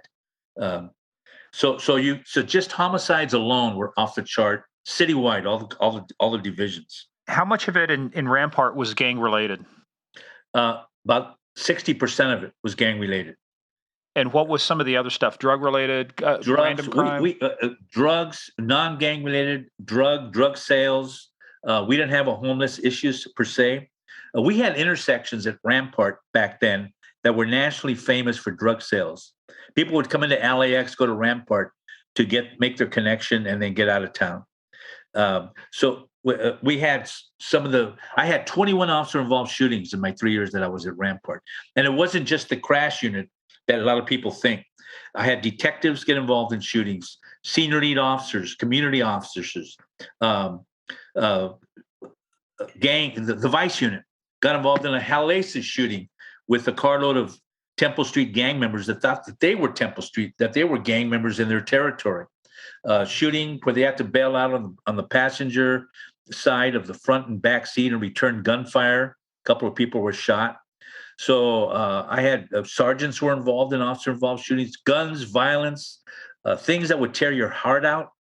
There were so many shootings in Rampart with drive-bys and rounds flying and air units and perimeters that we knew that if you lived in the heart and soul of Rampart and you were a young family with young kids and you lived in the first or second floor of any one of those apartments in the heart and soul of the violence, when they put their small children to bed at night, they wouldn't put them to bed at night in the bedroom because a stray round can come flying in through a window or a wall. They would put their kids to bed at night in the bathroom, in the bathtub, because it's insulated by several walls, and the bathtub itself would serve to protect their kids. Had a mother cooking in the kitchen, first floor of one of those apartments, heard gunshots coming in her direction. She panics, she drops what she's doing. She knows her mijo is a gang member. He's out front. She makes a beeline to the living room window to make sure he's okay while the rounds are still flying. And not only is he taken out, so is she. She dies in the living room of her own apartment with a headshot. So you have, I had a young family, and just to put this in perspective again, the leadership challenge that we were facing. Young family stops at a 7-Eleven. It's dusk. It's just getting dark. They park their car. They go in the 7-Eleven. 11-year-old daughter is in the back seat with a dome light on, doing her homework. Two rival gangs show up at each end of the strip mall. Could care less who gets caught in the crossfire. And that beautiful little 11-year-old girl takes a headshot and a chest shot, and she dies in the backseat of her car. The outrage, the fear, the demand for justice, young impressionable cops wanting to save that community, who is whispering in their ears, "Save us, we'll look the other way." The message is the ends can justify the means. We're constantly screaming and hollering. Those means can never justify those ends. So all that stuff is happening in a division like Rampart, and I got a crash unit that is just wanting to do an exorcism of all these gang members, and so we have to hold them back, so to speak. So every time you turn around, there's violence, there's murders, there's retaliation murders we're trying to prevent. Sometimes people will say, there was a demand by the command staff for numbers, and that's totally off base. We didn't need any commands for that. We had our hands full just dealing with all the violence and the pain and the homicides and the gang violence that was occurring in that less than 8 square mile command. And I can't imagine that the community outrage at those type of shootings. You probably had people beating down your door at the station, didn't you? Oh, I not only beating down my door, demanding. They weren't even telling us how to handle gangs, mostly in Spanish because of that language barrier. They would say to me, "Capitan, you can't. You cops in this country, you don't know how to deal with gangs. Where we come from, Nicaragua, El Salvador, the cops know how to deal with gangs. They would say, you got to take them down to the Alley River. You got to have a little conversation with them, like slap them around a little bit. When you bring them back, don't drop them off in their own gang territory. Drop them off in another gang's territory. Make them walk to 2 or 3 gangs." They would say to me, "Mijo, let the other gangs take care of your problems for you." And I was constantly saying, we don't operate that way in this country. We have what's called due process. So you can imagine young, impressionable cops who can't help but love that community, to see all that violence, and the community is saying, "Save us, we'll look the other way." Tremendous leadership challenge. And some, unfortunately, a handful, started by crossing the line to save that community. And once they got into that dark side, it got worse and worse into corruption, perjury, throwdown, bad shootings, and bank Rampart robberies, stealing evidence. Because they thought they were saving the community, right? I mean, this you're describing. I mean, anybody listening to this that doesn't know what the preface is for this, sounds like you're describing a war zone in Afghanistan or, Iraq. I mean, what you're describing to me sounds like, it sounds like a war zone. It was like a war zone. The constant heartbreak, murders, gangs, community that you cannot help but love this community. Mom and dad working 2 and 3 jobs, the work ethic that they had as a family. So it was just a tremendous, tremendous challenge. And then you had a handful. When I talk that Denzel Washington story, of course, it's way out in left field. They exaggerated. But wait a minute, Hollywood is in L.A. It's in California. Are you telling me Hollywood doesn't portray everything accurately with LAPD right there? Hey, Steve, Hey. answer that one. Hey, you know this better than anybody, Rich. Hollywood has never let the facts get in the way of a good story, have they? No. The undercover car that Denzel Washington drove in that movie, the letters are ORP, Officer Ralph Al Perez, and the numbers are the month and the year that Perez was born. That's how crazy they get. Oh my gosh. Hey, but didn't they, Steve and I were talking about this beforehand too. Didn't they have to get, when these films and these, movies make these things, don't they have to get permission from LAPD to use their insignia, their badges and stuff like that? They do, and they have it. Once they're approved, and or else there'll be just a little bit of a change on the design of the badge rather, that throws that out.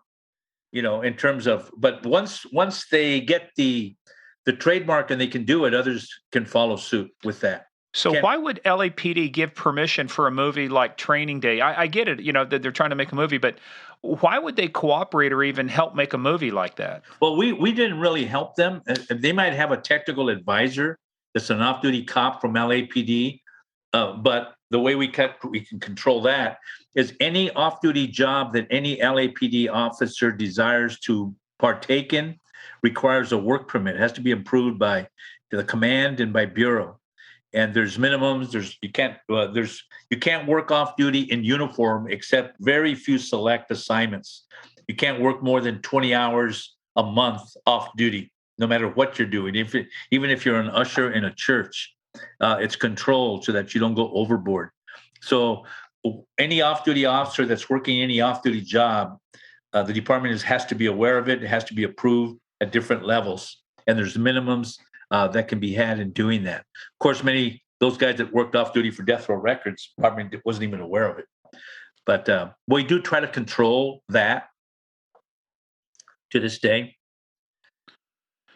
All right. Well, that's what I was getting at too, because it's like that was more curiosity is about why they would allow that, because we mentioned Training Day. But let's go back into getting back into the story. So then you've got all of these things going on. You've got people. Initially, they started doing it for the right reasons, but then it became easier to cross the line when you could justify it by saying it's for the right reason. It's for the community.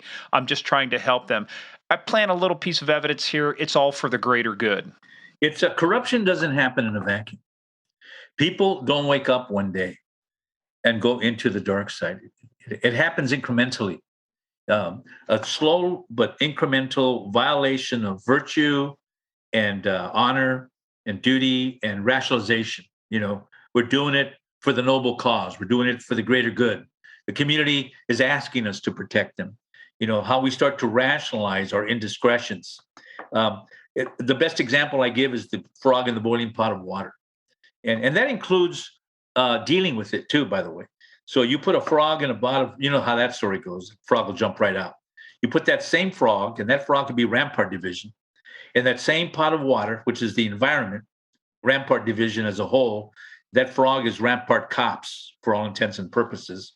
And you slowly but incrementally start to turn that heat up.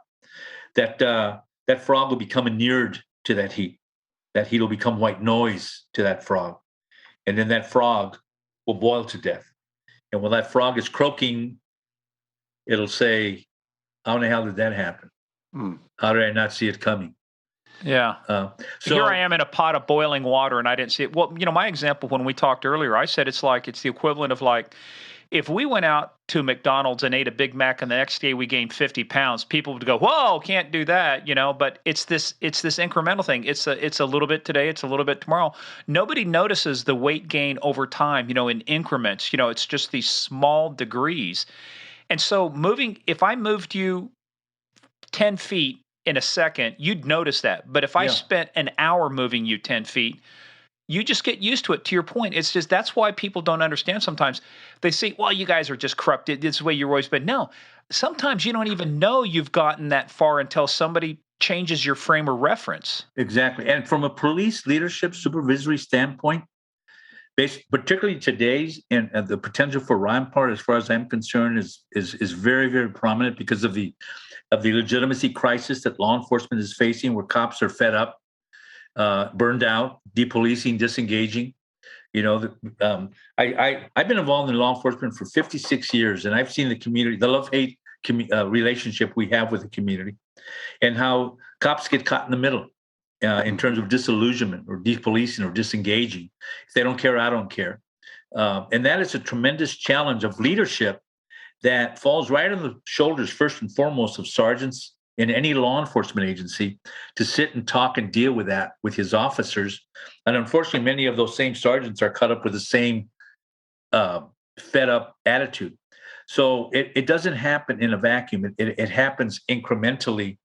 And I generally will take Ralph Perez and Nino Durden as an example of that, and go down, because I'm doing it in retrospect, actually. And you asked me, how did it all blow up? And they were in the heart and soul of the particular Ralph Perez.